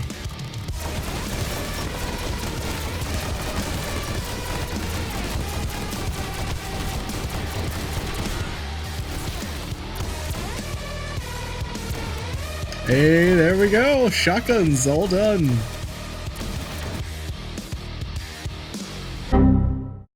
We crashed now. With the shotgun satiated, we reboot the game and move on to the sniper rifles. It took 12 rounds to finish the frost line, but the pack-a-punched LR762 of PhD finished far faster. And with only a few rounds left before the next exfil, I buy the XM4 off the wall and attempt to make headway there before exfilling around 21 and crossing over into day 14. Day 14 starts as soon as midnight strikes, and it only takes another 15 minutes to finish Afterlife on the SVD. With the final sniper done, we switch to the XM4 I bought off the wall, and after another crash, we unlock Afterlife and definitely exfil successfully. Ignore the footage that's playing, I don't know how that got there. It only takes 8 rounds to unlock Afterlife on the Ames, after which we acquire the AK off the wall and unlock another Afterlife on round 16. Many mystery box spins later we get the Goblin, and many rounds after that it has Afterlife as well. After dying trying to get another weapon from the box, we start another game with the GPR and unlock Afterlife on round 11. I don't make things easy for myself when I decide to use a Cigma I pulled from the box. Pack-a-Punch and PhD make this better than you would initially anticipate, but the game doesn't cooperate by crashing soon after securing the Cigma. And while our game was successfully saved, our build doesn't really have an answer for abominations. From there we fall asleep and return with a new set of daily challenges and a Cigma launcher that we abandon immediately for the DM10 wall buy in the starting room. We unlock Afterlife for the DM10 in 13 rounds before switching back to the Cigma and unlocking Afterlife for it 4 rounds later. From there I pull a compact from the box and we spend the next 5 rounds unlocking another Afterlife before finishing another daily challenge with a SWAT 556, exfilling and crashing again. Did we crash? After rebooting the game, I decide to repeat the same formula by spawning in with the HE1 and buying the C9 off the wall. We unlock Afterlife for the C9 early in round 12, and with enough money to buy PhD and Pack-a-Punch, Afterlife on the HE1 was just a matter of time. From there I pull an AEK from the mystery box and unlock Afterlife on it before switching to a KSV and unlocking Afterlife on that before making the exfil window by the skin of my teeth. The Chopper Gunner made that exfil completely free, and we can infill next game with the Strider and unlock Afterlife on the final pistol in just 12 rounds. After that we pull the PP919 from the box and have a far easier time unlocking its Afterlife camo before pulling an AS Val from the box, upgrading it, and unlocking Afterlife on round 23. We make some progress on the Jackal before exfilling on round 26, and although a crash temporarily halts our progress, we unlock Afterlife for it in our next game. We then pull a PU21 from the box and unlock Afterlife for it after 7 more rounds, and after another 5 rounds we have Afterlife on not just the Model L, but every single assault rifle currently in the game. With that weapon class completed, we hit the box again and get lucky by pulling a GPMG that we wouldn't unlock for another few levels, but after making some progress we get unlucky and crash again. While trying to reboot the game we experience crash number 50, give it up for crash number 50. Thankfully the game launches the next time we boot it, but sadly our game with the GPMG did not save, leaving us without the LMG for another 7 of the longest levels in the game. So with the GPMG at least a few hours away, we decide to finish the SWAT 556. It only takes 7 rounds, after which we go gambling and immediately hit the GPMG jackpot. It only takes 5 more rounds to finish what we started there, and we can finish the SMGs by pulling a Tonto from the box and unlocking Afterlife for it on round 19.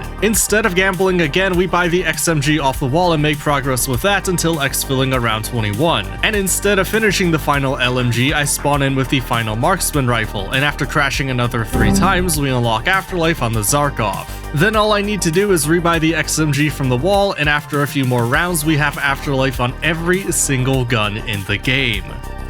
Except, we need more than just guns.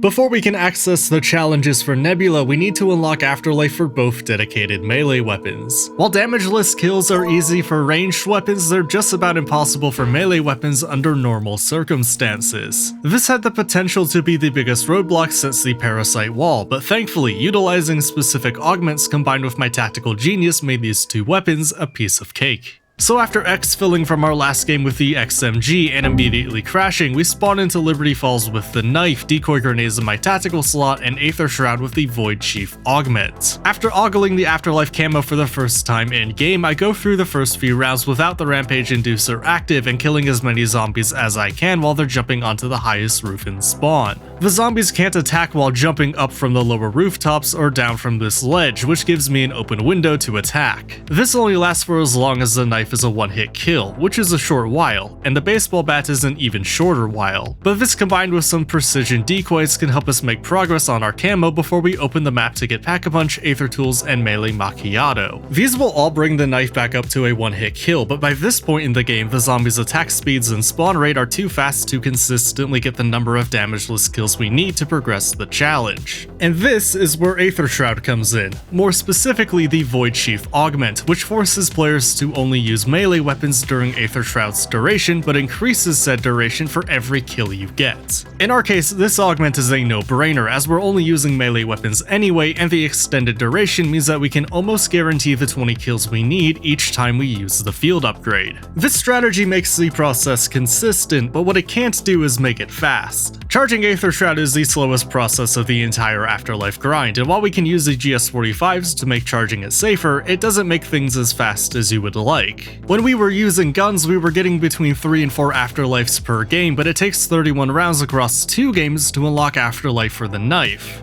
And that was the easy one. All of that Afterlife grinding only puts us at level 49, meaning there are still 3 levels between us and the baseball bat. To get those few levels, I load back into Terminus to kill an amalgam for our final daily challenge. That amalgam is killed on round 16 in the first game of Terminus, and I continue playing the map until exfilling on round 26. After a short break, I play another game of Terminus with the PP919 that also goes to exfil at round 26. Because that's when I hit level 52 and unlocked the baseball bat. My experience with the knife made this game with the baseball bat far easier, as we managed to unlock Afterlife for it on round 19, finishing the Afterlife grind and unlocking all of the challenges for Nebula. Challenges that, unfortunately, will likely never complete. With Afterlife on all 33 weapons, we can unlock Nebula for any and all weapons in the game by killing 10 elite enemies with said weapon. The game classifies elite enemies as abominations and amalgams, both of which are supposed to be the most threatening enemies in the game, but are more importantly the rarest enemies to see. Where the game spawns in special enemies like Manglers so often it becomes a problem, you're lucky if you see more than 3 abominations in a single round 30 run. There is no way to farm these enemies beyond going to a high round, where most weapons won't be able to compete. And even on these high rounds, the best and oftentimes only reasonable way to deal with these enemies is to use a score streak. To be clear, nothing is stopping us from doing this. In our case, the issue isn't difficulty. It's time. If all 33 weapons need 3 to 4 round 30 games to unlock Nebula, we'll almost certainly hit Prestige Master before unlocking Nebula for everything. So, for right now, the Nebula grind is taking a backseat. We'll still make progress towards Nebula as we'll naturally kill elites while playing, but for right now, we need to focus on other things first. Because we are running out of time. With Season 1 officially launching on November 14th, Treyarch are adding a directed mode for Liberty Falls and Terminus, which will walk players through each map's Easter egg with on-screen instructions for each step. Completing each map's Easter egg rewards players with an animated calling card, but if you complete a map's Easter egg before this directed mode is added, you get an alternate version of this calling card. As far as we can tell, there is no way to earn these calling cards after directed mode is added, meaning we have exactly 1 week to complete the Easter egg for both Liberty Falls and Terminus. For a Zombies veteran like myself, this shouldn't be an issue, but I've never been an Easter egg player. While I've completed all the Easter eggs from Cold War onward, I've done nothing from the pre-Dark Aether timeline. And while I've actively avoided any Easter egg information up to this point, I have heard some Easter egg steps being compared to those in the original Aether timeline. And I've also heard that Terminus has one of the hardest boss fights in the entire series. On top of all of that, my health has continued to decline over the course of this challenge, and would reach its lowest point as we attempt these Easter eggs for the first time on day 15. Before starting our Easter egg marathon, I spent the first 2 games of day 15 grinding out the last 2 levels of Prestige 7, during which we unlocked our first Nebula camo in Black Ops 6. Let's go, Nebula.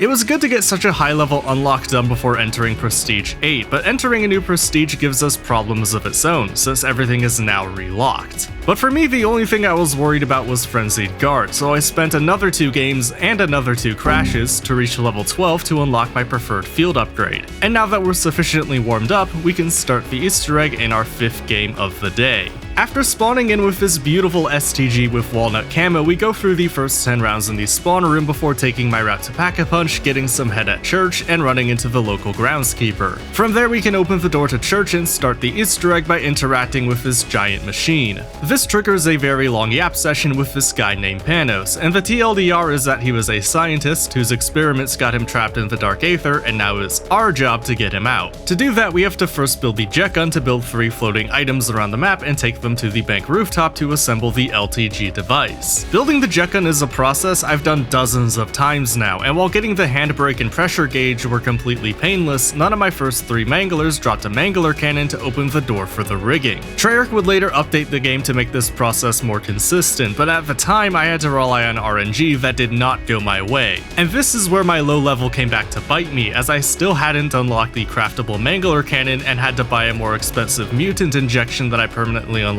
ages ago to open the door. It was a complete waste of salvage, but I did get a free purple Aether tool from a SAM trial, so I guess it all evened out in the end. With all 3 parts in hand, we can build the jet gun and use its primary fire to slurp up these 3 items we otherwise couldn't reach and assemble them into the LTG device. With that done, we can take an Aether canister from the machine in the church and place it next to a trap. We then take the LTG device and place it underneath this purple cloud to start a short defense section that ends by spawning either an HVT Mangler or HVT Abomination. We need to damage whichever HVT spawns until it emits a purple smoke, then activate the trap and kill the HVT while it's slowed so the Aether canister can slurp him up. Once the HVT is inside the canister, we need to pick it up and take it back to the machine in the church, and in return the machine will give us a new item. The Strauss counter will tell us how to set these 3 projectors around the map, and once set correctly they will reveal another Aether canister. We take that canister and the LTG device to the purple cloud in the graveyard and repeat the same series of steps, and once we take the second Aether canister to the machine in the church, we're able to start the final encounter. Yep, just like that, we're at the end of the Easter egg. This is meant to be a shorter egg, but the final encounter is one I want to treat with respect, as it's all combat and once you're in, there's no going back. So I swap my chopper gunner for a mutant injection, add napalm burst to my STG for the extra boss damage, and upgrade to tier 3 armor before starting the final encounter on round 19. This final stand is broken down into 3 phases, each of which will end with their own mini-boss. The first phase's mini-boss consists of 3 regular manglers that you have to kill and spawns a max armor when completed. The second phase's mini-boss spawns a single HVT mangler from earlier, and it's a massive damage soak. The best strategy I had at the time was to train around the entire room using the jet gun for crowd control and focus all my STG ammo onto the mangler, and even then I barely had enough for the kill. This room has both an ammo box and Pack-a-Punch, so the risk of running out of ammo is fairly low, but for good measure a max ammo spawns at the end of this phase. The third and final phase replaces the HVT mangler with an HVT Abomination, which would have been a massive issue had I not turned into a mangler myself and spammed melee until I won. Let's go. That should be the end of the egg, right? Oh. Alpha team, how copy? Somebody tell me what just happened. Any station this net, what is your status? Panos, if you've hurt them, I swear I'll... No interruptions for this next part.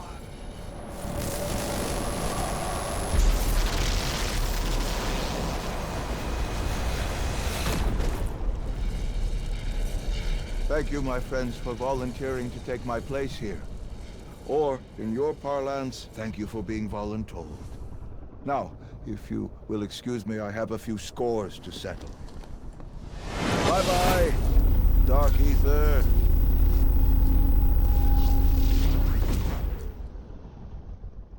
All in all, Liberty Falls has a pretty fun Easter egg. It runs a little short and the final phase is pretty anticlimactic with the mutant injection, but I had fun with it. Oh yeah, and the rewards for this Easter egg are insane. A green Aether tool! Green? Why is that even allowed to spawn? Green? Dead but not forgotten, the spirit of Modern Warfare Zombies Tier 3 contracts lives on. Even though the Easter egg was finished, I decided to keep playing the game to kill more abominations and make progress towards Nebula camo for the Model L. And apparently I did a really good job, because when killing the abomination that spawns in the exfil sequence, I got the camo.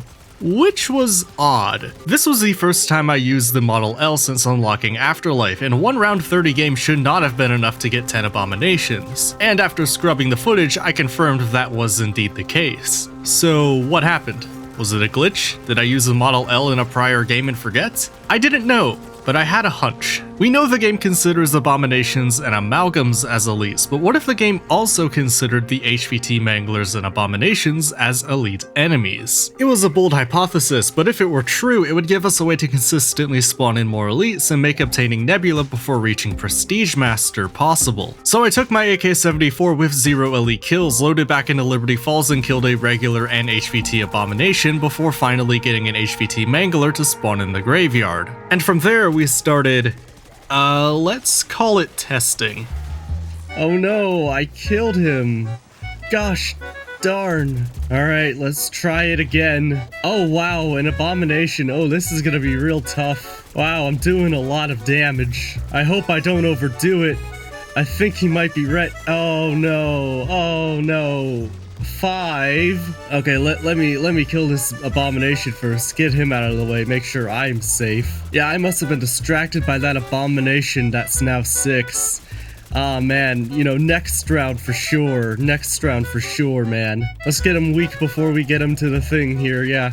Let's just tap him. Oh no, I tapped too much. 7. Oh no, that's just terrible. Alright, new round, new me. I'm sure we'll get it right this time. Oh god, there's another mangler here. I better kill the... Oh no, that wasn't the mangler for the round. That was the HVT 8. Oh, I got them confused. That's my bad. Just a little bit more and we'll have him. Oh no, that's not it. That's number 9. Oh no. Alright, Panos, I'm so sorry. I'm sure we won't fail it a 10th time. Oh, and there's an abomination too. Oh no. Oh, it's all just going so terribly. I keep having to kill all of these HVTs that I sure do hope are also elites for no particular reason at all. Let's just go ahead and... Oh, there we go. Oh no, he died. Oh. It hasn't unlocked Nebula. What if I just do that? Is that gonna be it? Did I miscount? Oh, yeah, we got it. Okay, maybe I miscounted. This bit is so stupid. This bit is stupid, and so is the fact that these HVTs count as elites. The miscount there did leave me slightly unsure, so I got a single HVT mangler kill with the XM4, saved the game, and checked to see if that kill was reflected in my camo progress. And it was. This makes getting Nebula arguably the easiest camo challenge in the entire game, and by continuously buying new weapons from either the wall or mystery box, we can unlock Nebula for multiple weapons in a single game. We can't continue farming in this game since I deposited the Aether canister after getting my XM4 kill, but after finishing the Easter egg for a second time with the ASG shotgun, we can start a new game and begin the Nebula Nexus.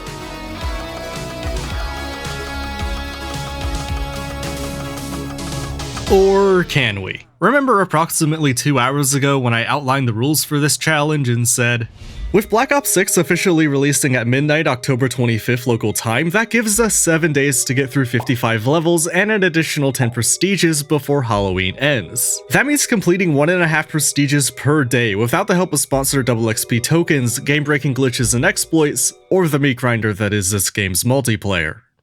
Why are we still here? Well, so far we followed 2 of the 3 rules by not playing multiplayer or paying for double XP, but purposefully failing an Easter egg to spawn in additional elite enemies surely counts as an exploit, right? It's a question I wrestled with during this entire testing process, but I ultimately decided to allow it for this challenge. The glitches and exploits I wanted to outlaw were the kind that completely break the game, such as AFK farms, God mode, and the aimbot wall hacks that are currently just allowed in Warzone. Intentionally failing an Easter egg to repeat steps quickly felt less like an unintended oversight and more like clever manipulation of intended game mechanics. Reasonable minds can disagree here, but as I sit here months after discovering this on my own and watch other players discover this same trick while the developers do nothing to address it, I feel justified in my decision. We'll come back to Terminus later. For now, it's time to grind.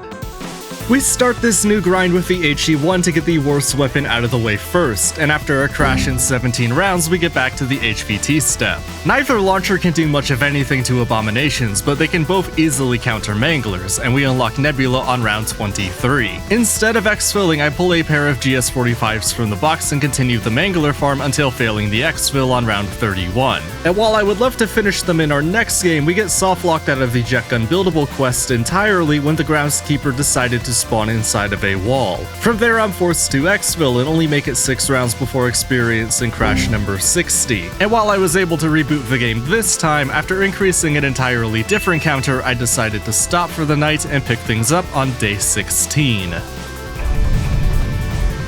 We start day 16 with the Cigma and a fresh set of daily challenges. We get our 75 rare rarity kills on our way back to the HVT step, where we unfortunately get an abomination instead of a mangler. Now, this step has a 50-50 shot of either always spawning an HVT abomination or HVT mangler, but what I didn't know at the time was that you can save and quit the game if you get an abomination, and upon reloading the game, you get another 50-50 shot of getting the HVT you want. Because I didn't know this at the time and had already bought Melee Macchiato to speed up the early game, I decided to give them the London special to unlock Nebula for our final melee weapon. The process was far less painful than I initially anticipated, so I decided to keep using the knife to soften up the abominations where I could before getting the kill with the Cigma. And although we complete a second daily challenge in the process, we don't unlock Nebula before failing another exfil. So we use our now Nebula knife to get through the first 12 rounds of the next game, where this time we get an HVT mangler that I can easily kill without any issues.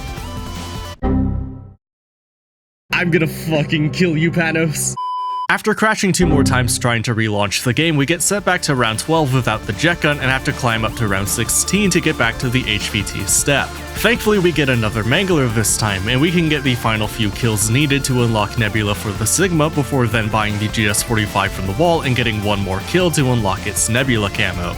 Didn't even need to pack-a-punch it. We instead used that money to pack-a-punch our legendary SVD that we pulled from the box, and on round 28 we had our first Nebula sniper. Instead of continuing the HVT farm, I decided to refocus to our final daily challenge. And in the process I learned that to get kills with the ARCXD, you don't want to kamikaze it into a horde of zombies, but instead keep it at a distance and let the Aether pulses do the damage. And with the dailies once again defeated, I exfil on round 31 and infill with the Grakova and return to the HVT step on round 13. It only takes 7 rounds to unlock Nebula for those, and after pulling in aims from the mystery box, it's another 8 rounds before another Nebula camo. From there, I buy the DM10 off the wall and go through the next 3 rounds of HVTs before exfilling on round 31. And while I'd love to finish the DM10 in the next game, we have to pause the Nebula grind again. After all, we're still running out of time. With only a few days remaining before the start of Season 1, we have to finish the Terminus Easter egg sometime soon, and it's become clear that the longer we wait, the worse my health will get. My health won't be the only handicap for this run, as by this point I've still never built the Beam Smasher, and my general knowledge of Terminus is still quite limited. But with my entire body feeling as clammy as the local wildlife, we load into Terminus with the ASG shotgun I've been recommended to attempt what I am told is one of the hardest Easter eggs in years. Restoring power to the island and accessing Pack-a-Punch are the same process as always, but this time we're not done opening the map just yet. We spend our first bits of salvage to put dead wire on the ASG and wait for the Pack-a-Punch lift to move. While moving with the lift, we need to shoot these fuse boxes with our dead wire weapon to transfer an electrical current to this locked door. Doing so opens the door to where we can eventually build the Beam Smasher and contains an EMF fob on the floor. This fob opens up a briefcase containing a multiphasic injector in the room with elemental pop, and after killing the wave of vermin that spawn immediately afterward, we need to interact with 3 laptops around the map. Doing so will reveal 3 symbols that allow us to start what I am told is one of the hardest Easter egg steps in years. The code step. Whoops, he's done. Let's go. Well, for context, I should explain how this step works, but it seems fairly obvious. The sticky notes on the computer correspond to the rows and columns on the leftmost whiteboard, and if you plug those numbers into the equations on the rightmost whiteboard, you get the code. In my game, X corresponded to this symbol, and that symbol corresponded to row 1, column 0 for the number 10. Plugging 10 into the top equation and solving gives me the first number. Rinse and repeat for the following two equations. This is by far the most straightforward puzzle in the series. In fact, I don't even want to call it a puzzle.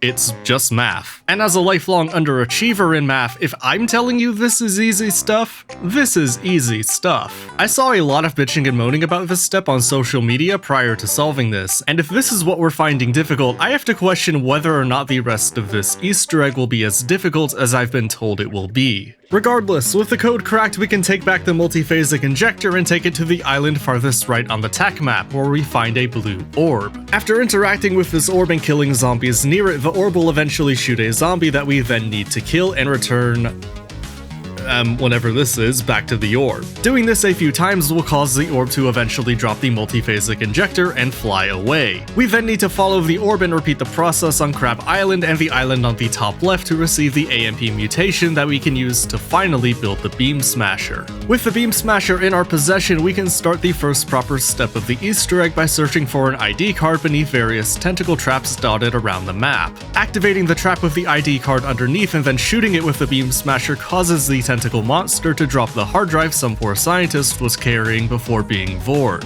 We give that hard drive to Peck and Strauss to analyze, and we learn from that hard drive that Maya's brother Nathan is on the island inside this metal chamber. The chamber is password protected, but we can deduce the password by looking at the hour hand on this clock near Quick Revive, the playing card in the mess hall, and the sign near Elemental Pop tracking the amount of days since the last injury, which by this point, I'm pretty sure is outdated. But with the code successfully inputted, we can break Nathan out of jail, but unfortunately, he's too far gone, and we need to prepare for a boss fight.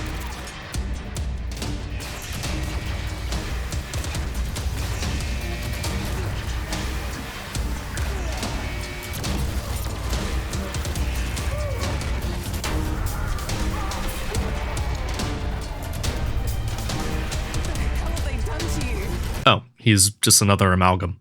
I've already talked at length about the process of fighting amalgams, and aside from the fun of fighting at sub 60 FPS, enough ASG spam is enough to send Nathan down to Davy Jones. After that fight, we get an in-game cutscene where we finally meet Dr. Modi, and after the cutscene ends, we can jump into the water to pick up a keycard. After taking that keycard to this computer near Stamina, we can take a small boat to this big boat that has a secret room containing 2 node connectors. Picking one up starts a short lockdown that's been the hardest step of this Easter egg so far, but nothing a frenzied guard can't make trivial. And with the lockdown over, we can take the node connector to 2 of 3 possible locations and meet an old friend. You're speaking with the synaptic algorithm module. Call me Sam. Explain yourself. Why do you sound like Agent Maxi? Why do you think, dickhead? With Sam on our side, we devise a plan to hack 3 buoys surrounding the island to remotely bring Modi's submarine back, which we can then use to escape while taking some revenge for ourselves. So we visit Peck to pick up the hacking device, hack the 3 buoys, and with 30 seconds to spare, we finish the hacking step and start a new timer. The bomb step is another step I saw a lot of people frustrated with, and oh my god, he's already done again. Please never bitch and moan about Easter eggs again, if this is what we're complaining about. For fuck's sake. Anyway, this step requires you to defuse 3 bombs in 5 minutes before they detonate. It's basically the Valve step from Liberty Falls' Jet Gun quest, except failing this step ends the game immediately. The stakes are high, but with 5 minutes to work with, even someone as impatient as myself can get this one done without issue. Maybe this was harder on a higher round, and that's why people were complaining? I don't know. With the bomb step bested, we now have access to the boss fight. However, the guide I followed for this entire run recommended being fully set up. So I spent the next 10 rounds to bring my ASG to tier 3 Pack-a-Punch legendary rarity and acquired a 3-plate armor vest. I could have kept going and stocked up on perks as well, but frankly the whole quest has been so easy thus far, I think I might have been oversold. So let's not waste any more time. We got calamari to kill.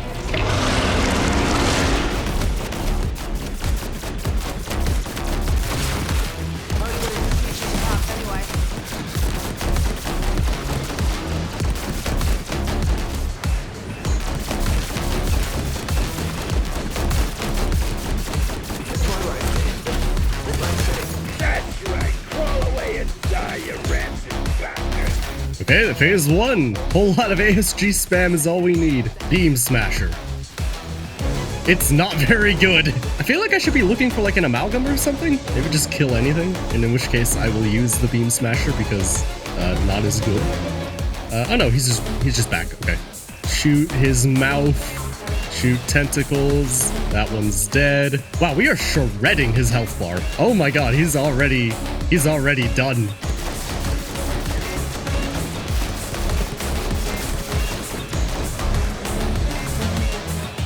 Oh, amalgam. You're a fucking idiot. He's dead. Okay, I think we're looking for him to pop back up now that the amalgam is dead, I think. Maybe. Maybe also kill Mangler. Oh, there's another amalgam. Okay. Maybe I face rolled him too hard. Oh no, he's just back.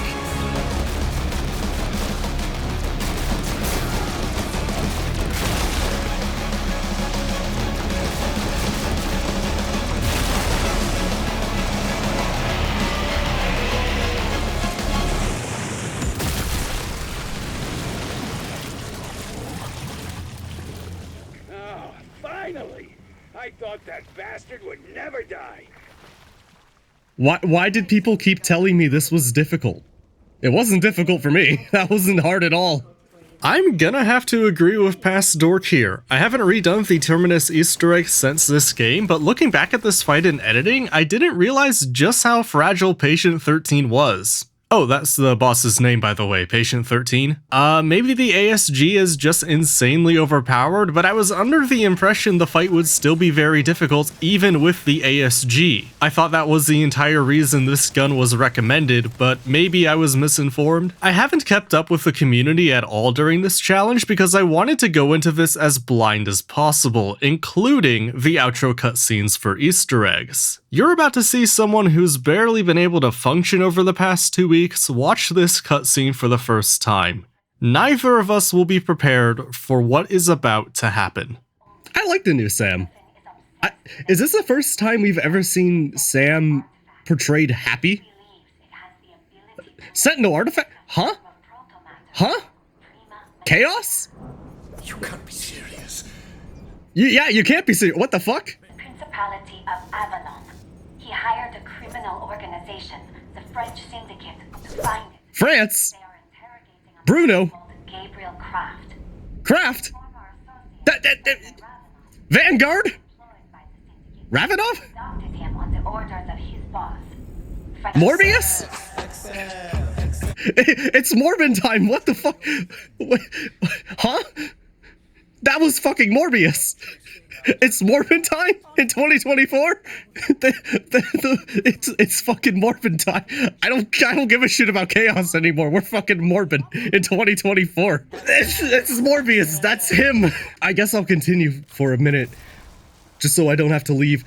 What the fuck happened there?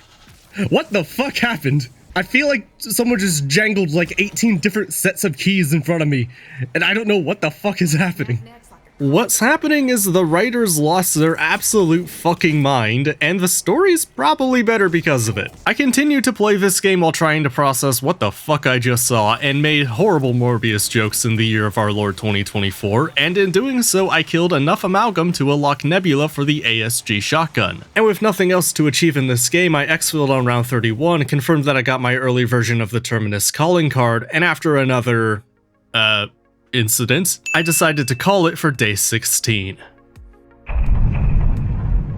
With a full night's rest, we return to Liberty Falls with a new set of daily challenges and the unshakable resolve to finish the Nebula grind. Having finished the ASG last game, we start the second Nebula Nexus with the Marine SP. We complete 2 of 3 daily challenges on our way back to the HVT step, and after another 8 rounds, we complete our final daily challenge and unlock Nebula for our final shotgun. We then buy the XM4 off the wall and use that to exfil and infill with the Strider 22 and unlock Nebula for it on round 22. From there, I pulled the 9mm PM from the box, and after some upgrades and another 8 rounds, we unlock Nebula for our 4th and final pistol. We load into our next game with an AAK with the Hubble telescope attachment, and after returning to the HVT step on round 12, we unlock our spacefaring final camo on round 19. We continue striving for marksman mastery by buying the DM10 off the wall, and 7 rounds later, we officially reach our Nebula journey's halfway point. or, you know, at least as halfway as you can get with an odd number. After buying the XM4 again and crashing again, we go from slightly under halfway to slightly over halfway by finishing Nebula on that XM4. Unfortunately, the exfil phase was over by this point, so I spent the next few rounds camping with the jet gun at the top of the bank rooftop and exfil on round 36. We then infill with the Goblin, and after returning to the HVT step on round 17, we unlock Nebula on round 23. We could continue with this game, but instead we camp with the jet gun until exfilling on round 26 and take a short break.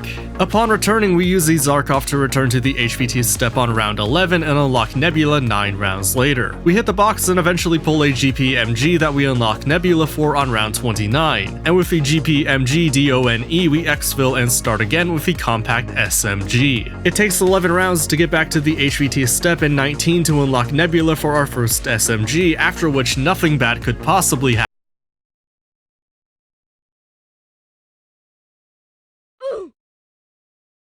Despite the turbulence, Black Ops 6 was able to successfully save the game, and after loading the save, we immediately pull a GPR from the box and get another Nebula weapon. Miraculously, we pull an AS Val immediately afterward and unlock another Nebula weapon, completing the assault rifle category in the process and completing day 17. A new day means another set of crashes trying to boot the game and a new set of daily challenges. Because today's challenges call for both LMG and Parasite kills, we load into Terminus with the XMG, and after 26 rounds we complete all 3 daily challenges and kill a few elites along the way. Instead of continuing with the XMG, we load into Liberty Falls with the KSV and unlock Nebula for it on round 19. We then pull a PP919 from the box and unlock Nebula for it on round 23. While it may not seem like it at first, this is a victory for optimization, as every remaining weapon is either available as a loadout weapon when we prestige or can be bought off the wall in Liberty Falls. One of those wall buys is the XMG, which we rebuy on round 24 and finish farming elites for on round 29. And you're probably wondering why the Gobblegum award is on my screen, and quite frankly, so am I.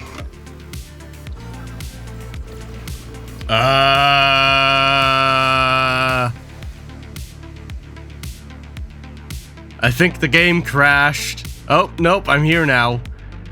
I can't explain what happened there, but I'm here. Yes, I've been awarded a Gobblegum. Are you gonna go away? My profile? Why? Good fucking god, I'm gonna... I agree, Pastork. I agree. After crashing 5 more times trying to reboot the game, we load into Liberty Falls with the SWAT 556, and after unlocking Nebula on the final marksman rifle, we go from long range to even longer range when we buy the LR762 off the wall. On the way to unlocking another Nebula, we crash 4 more times before finally hitting the level cap for Prestige 8, so we save and quit the game, enter Prestige 9, and reload our saved game to get the final elite kill needed to unlock Nebula. We hit the box and miraculously pull one of the 5 remaining weapons without Nebula, meaning we can simultaneously continue our Nebula grind and work towards one of our new daily challenges for entering Prestige 9. Although we complete one daily challenge, we exfil from that game before completing either of our 2 main goals, and rather than completing those goals in our next game, we face a far worse foe by unlocking Nebula for the Frost line. With Nebula unlocked on all 3 snipers, we pull a ray gun from the box to finish that daily challenge from earlier before starting a new game on Terminus to try and outsmart our final daily challenge. Our final daily challenge is for 50 deadwire kills, and our prior game with the Jackal means we only have a few elite kills remaining. So we use deadwire to open the beam smasher door and use this room's insanely fast spawns and close quarter nature to get through the rounds quickly. Or at least that's what we tried to do. Though we did eventually defeat our final daily and unlock Nebula for the Jackal, the strategy unfortunately didn't really work. The Jackal just isn't the right weapon for this strategy, but at least it was a nice change of pace. Speaking of a change of pace, we load back into Liberty Falls with the exact opposite of a Jackal, and after 21 rounds we unlock Nebula for the PU-21, which completes the LMG class. We then buy the exact opposite of the PU-21 off the wall, and after some upgrades and 8 more rounds we unlock Nebula for the Tonto. And then there was one.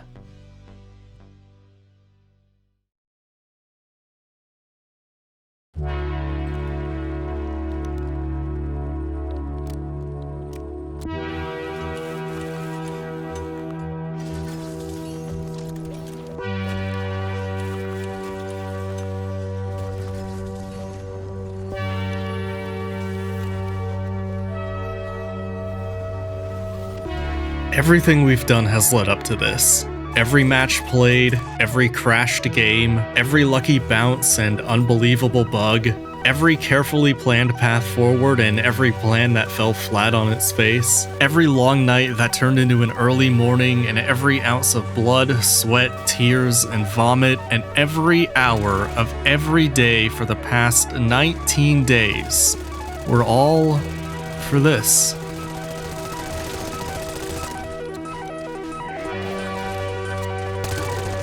Get shit on. Oh, did we get it there? We got it! Let's go! 33 weapons. We're done. We're done. Hey, so I have a question. Now what? While I'm glad to have finally unlocked Nebula for all 33 weapons, that wasn't the goal of this challenge. This was supposed to be a grind to reach Prestige Master as quickly as possible, and finishing the Nebula grind only got us to Prestige 9 level 25. It's great progress towards that Prestige Master goal, but we're still over a prestige and a half away from actually getting there. And after 158 hours of playtime, we've also done most of what this game has to offer. The Zombies camo grind is done, both main Easter eggs are done, and none of these side Easter eggs were interesting enough to highlight, let alone do. I could try speedrunning those Easter eggs, but that doesn't sound like a very efficient way to level up and is likely too mechanically intensive for my still sick body to handle. Man, if only there was some way to kill as many zombies as possible and go through as many rounds as possible without doing anything. Like, if only there was some way to stand almost completely still in a corner and just tap the trigger all the way to victory. It wouldn't be a Zombies max rank video without at least one high round attempt, and Black Ops 6 offers a wholly unique high round experience.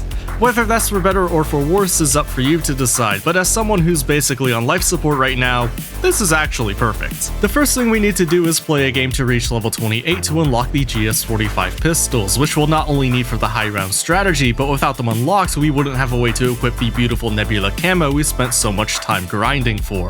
The GS45s are just one key component of the high round strategy. The other is Aether Shroud, which we could unlock all the way at level 47, or we could instead unlock immediately with a prestige token. We haven't talked about prestige tokens since unlocking the mutant injection all the way back on day 1, and for good reason. I was saving them in anticipation of using them on weapons we needed to unlock for the Nebula grind, but our box luck was so good and our path was so efficient that it simply wasn't necessary. We could unlock more items if we wanted, but the GS45s and Aether Shroud should be all we truly need for round 100 on Liberty Falls. The final key component, at least for me, is that we're playing this game on console. Aside from that brief period where Steam servers went down on day 12, this is the first time I've booted up the Xbox since day 0, and it's where I'll be staying for the duration of this challenge. While I vastly prefer my PC, that version of the game is just too unstable for such a high-stakes game. After all of the game crashes and PC failures we've had throughout this challenge, I just can't risk another one. With everything in place, we spawn into Liberty Falls and hold out in the starting room for the first 7 rounds before pack-a-punching the GS45s on round 9. It only takes another couple rounds to get all of the parts for the jet gun, and just as we were about to build it... Oh! Well... I have this now. I hate to break it to you, but I'm building the other one right now. Well, I can use it for this round. Wow, isn't that cool and lucky? Please add a mule kick to the game. Wow, isn't that so cool? Wow, what an incredible stroke of luck. I'm sure this will never happen again. Please add a mule kick to the game, Treyarch. Please add a mule kick. Wow, what an incredible weapon. Wow. As cool as it would be to take this free ray gun all the way to round 100, we unfortunately need both the GS45s and the jet gun to get there. So until they add mule kick to this game, we're gonna have to leave the ray gun behind. Speaking of which, the high round strategy will almost certainly change and evolve over time due to Black Ops 6's live service nature, but as of the time this game was played, the strategy goes a little something like this. Once the jet gun is built, we go to the bank rooftop and camp underneath the zipline towards spawn.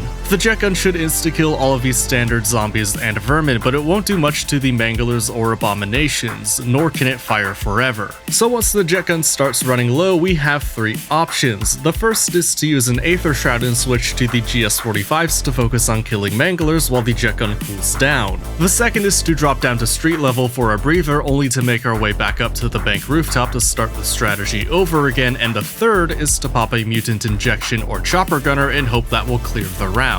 All three are perfectly valid options, but at the moment these score streaks are the real trick to high rounds. Managing the salvage economy is a skill that's just as important as your actual mechanical skill, and as you'll soon come to find out, I possess neither of these skills.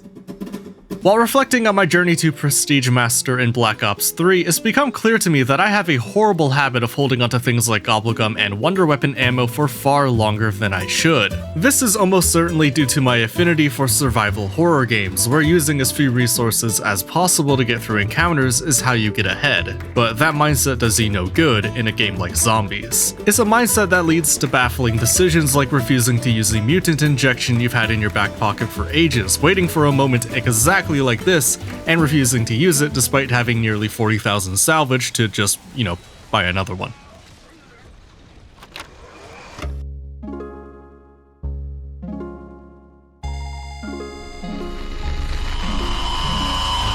If you find this difficult to watch, believe me, so do I, and I would highly recommend just skipping past this next part.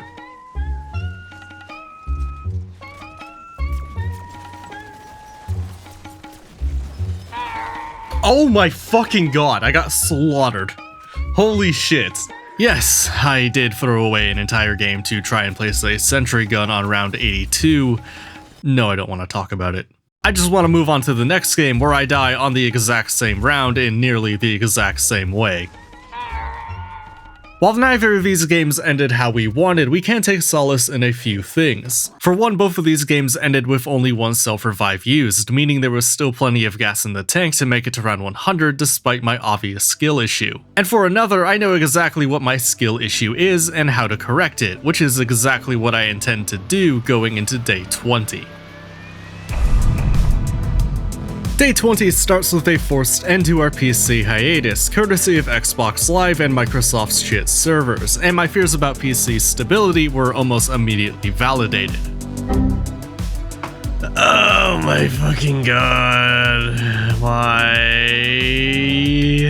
But after another crash trying to relaunch the game on Steam, the Xbox servers finally unfucked themselves, and because of save and quit, the game I started on PC can now be continued on console without any issues. Despite already losing 2 games attempting to hoard salvage like some sort of magpie, we lose both a quick revive and self-revive on round 49 with a mutant injection in our back pockets. Fortunately for me, I can pick up a free self-revive off the floor to avoid almost all punishments. And with the commitment to play like a coward by spending as much time shrouded or injected as possible, with only one additional quick revive lost, on our second day and third attempt, we make it to round 100. This is it. This is the last guy. This is it. Ladies and gentlemen. Round 100! Yeah! Woohoo! Aren't I meant to get a calling card? I think I need to beat round 100 for the Dark Ops? That might be it. Oh no, there it is. A bit of a delay, but we got there. With the triple digits achieved, we save and quit the match for a quick break, and upon returning, we make it another 7 rounds before losing our final quick revive. Although we don't have any more quick revives left, because of the free self-revive from earlier, we still have 3 craftable self-revives available to us. This match can still go further. Or, at least it could have had one random mangler not harness the power of an entire army of Halo 2 sniper jackals just to be me in the forehead. Oh my fucking god. I got too cute with it, on the one hand, But holy fuck, the aimbot manglers. That nuke should have saved us from a game over, but instead of immediately dropping down and crafting a self-revive and mutant injection, I spent far too long looking for a free mutant injection that I swear was here 2 seconds ago and died before finding it. But with half a level between us and the end of the Prestige, we play a quick game to complete Day 20's final daily challenge, which allows us to simultaneously start Prestige 10 and Day 21.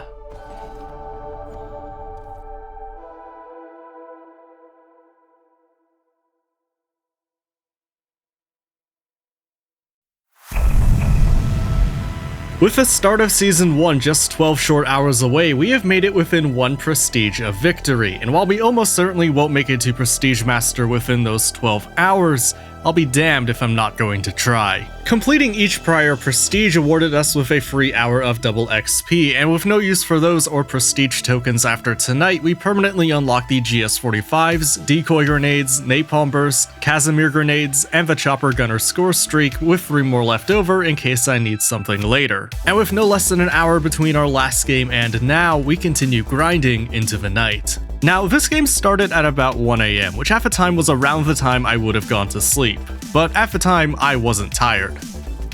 I was fucking pissed.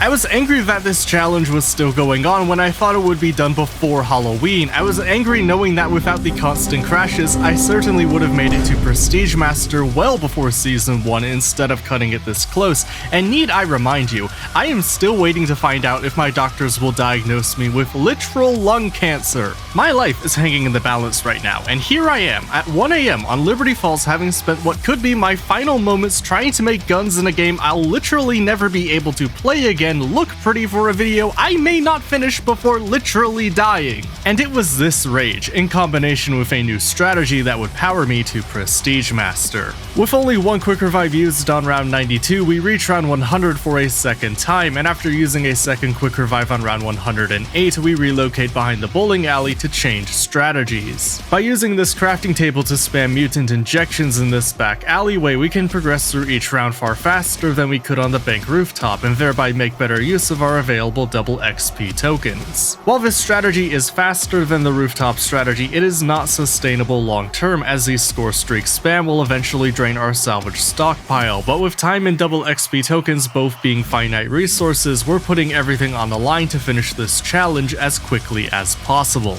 And everything was indeed on the line, including our in-game lives, as we used our last quick revive on round 113 and lost 3 of our 4 self-revives within the next 18 rounds. Alright, look, the trade-off for faster rounds was not being able to survive for very long outside of a mutant injection, and old habits die hard, alright? After briefly stabilizing, we lose our final self-revive on round 154 and game over a round later, but because I had used a double XP token literally minutes before losing that final self-revive, I start up a new game and power through another 41 rounds to make use of that token and reach level 47. Because I know you'll ask, we're 59 XP short, and while I would love to repeat my nickel joke for a 4th time in this one video, that XP doesn't matter. And not for the reason you think. Okay, I was just scrolling Twitter for a slight mental break. From Charlie Intel an hour ago, breaking, all of your unused Modern Warfare 3 and Warzone double XP tokens have now shown up in Black Ops 6 multiplayer and zombies with Season 1 update.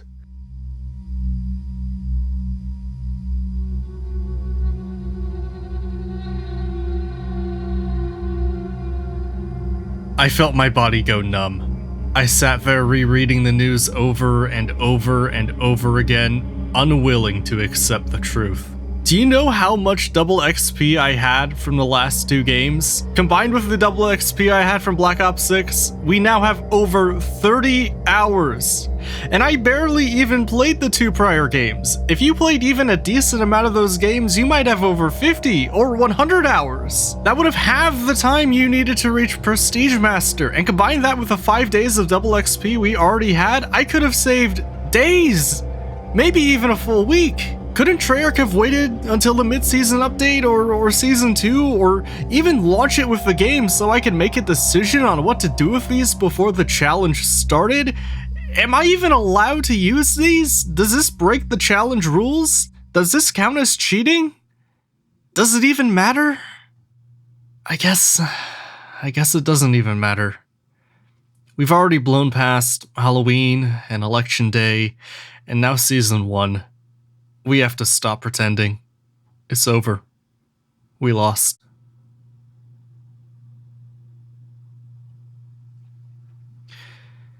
And then, when I was at my lowest, the phone rang. It's the doctors. The test results finally came in and they wanted to share the results as soon as possible. It is not cancer. The feeling of hearing those words is indescribable. And just like that, certain death was avoided. We did it. We won.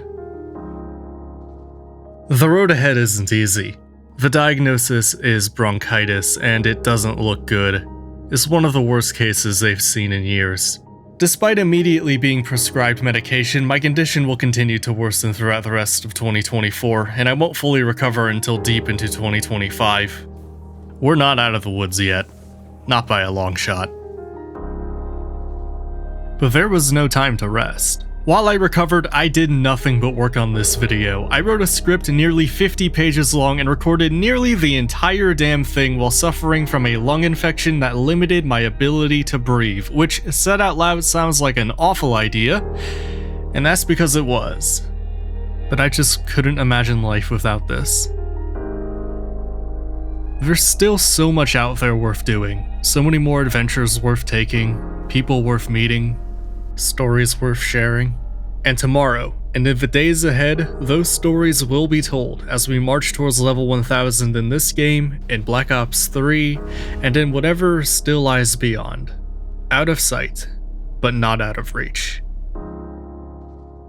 But as for today, sure, you can reach Prestige Master in Black Ops 6 before Season 1, Election Day, or even Halloween with the right circumstances. But when this is the only life we have, and you know it can be taken away at any time, you should ask yourself, is this really the life we want?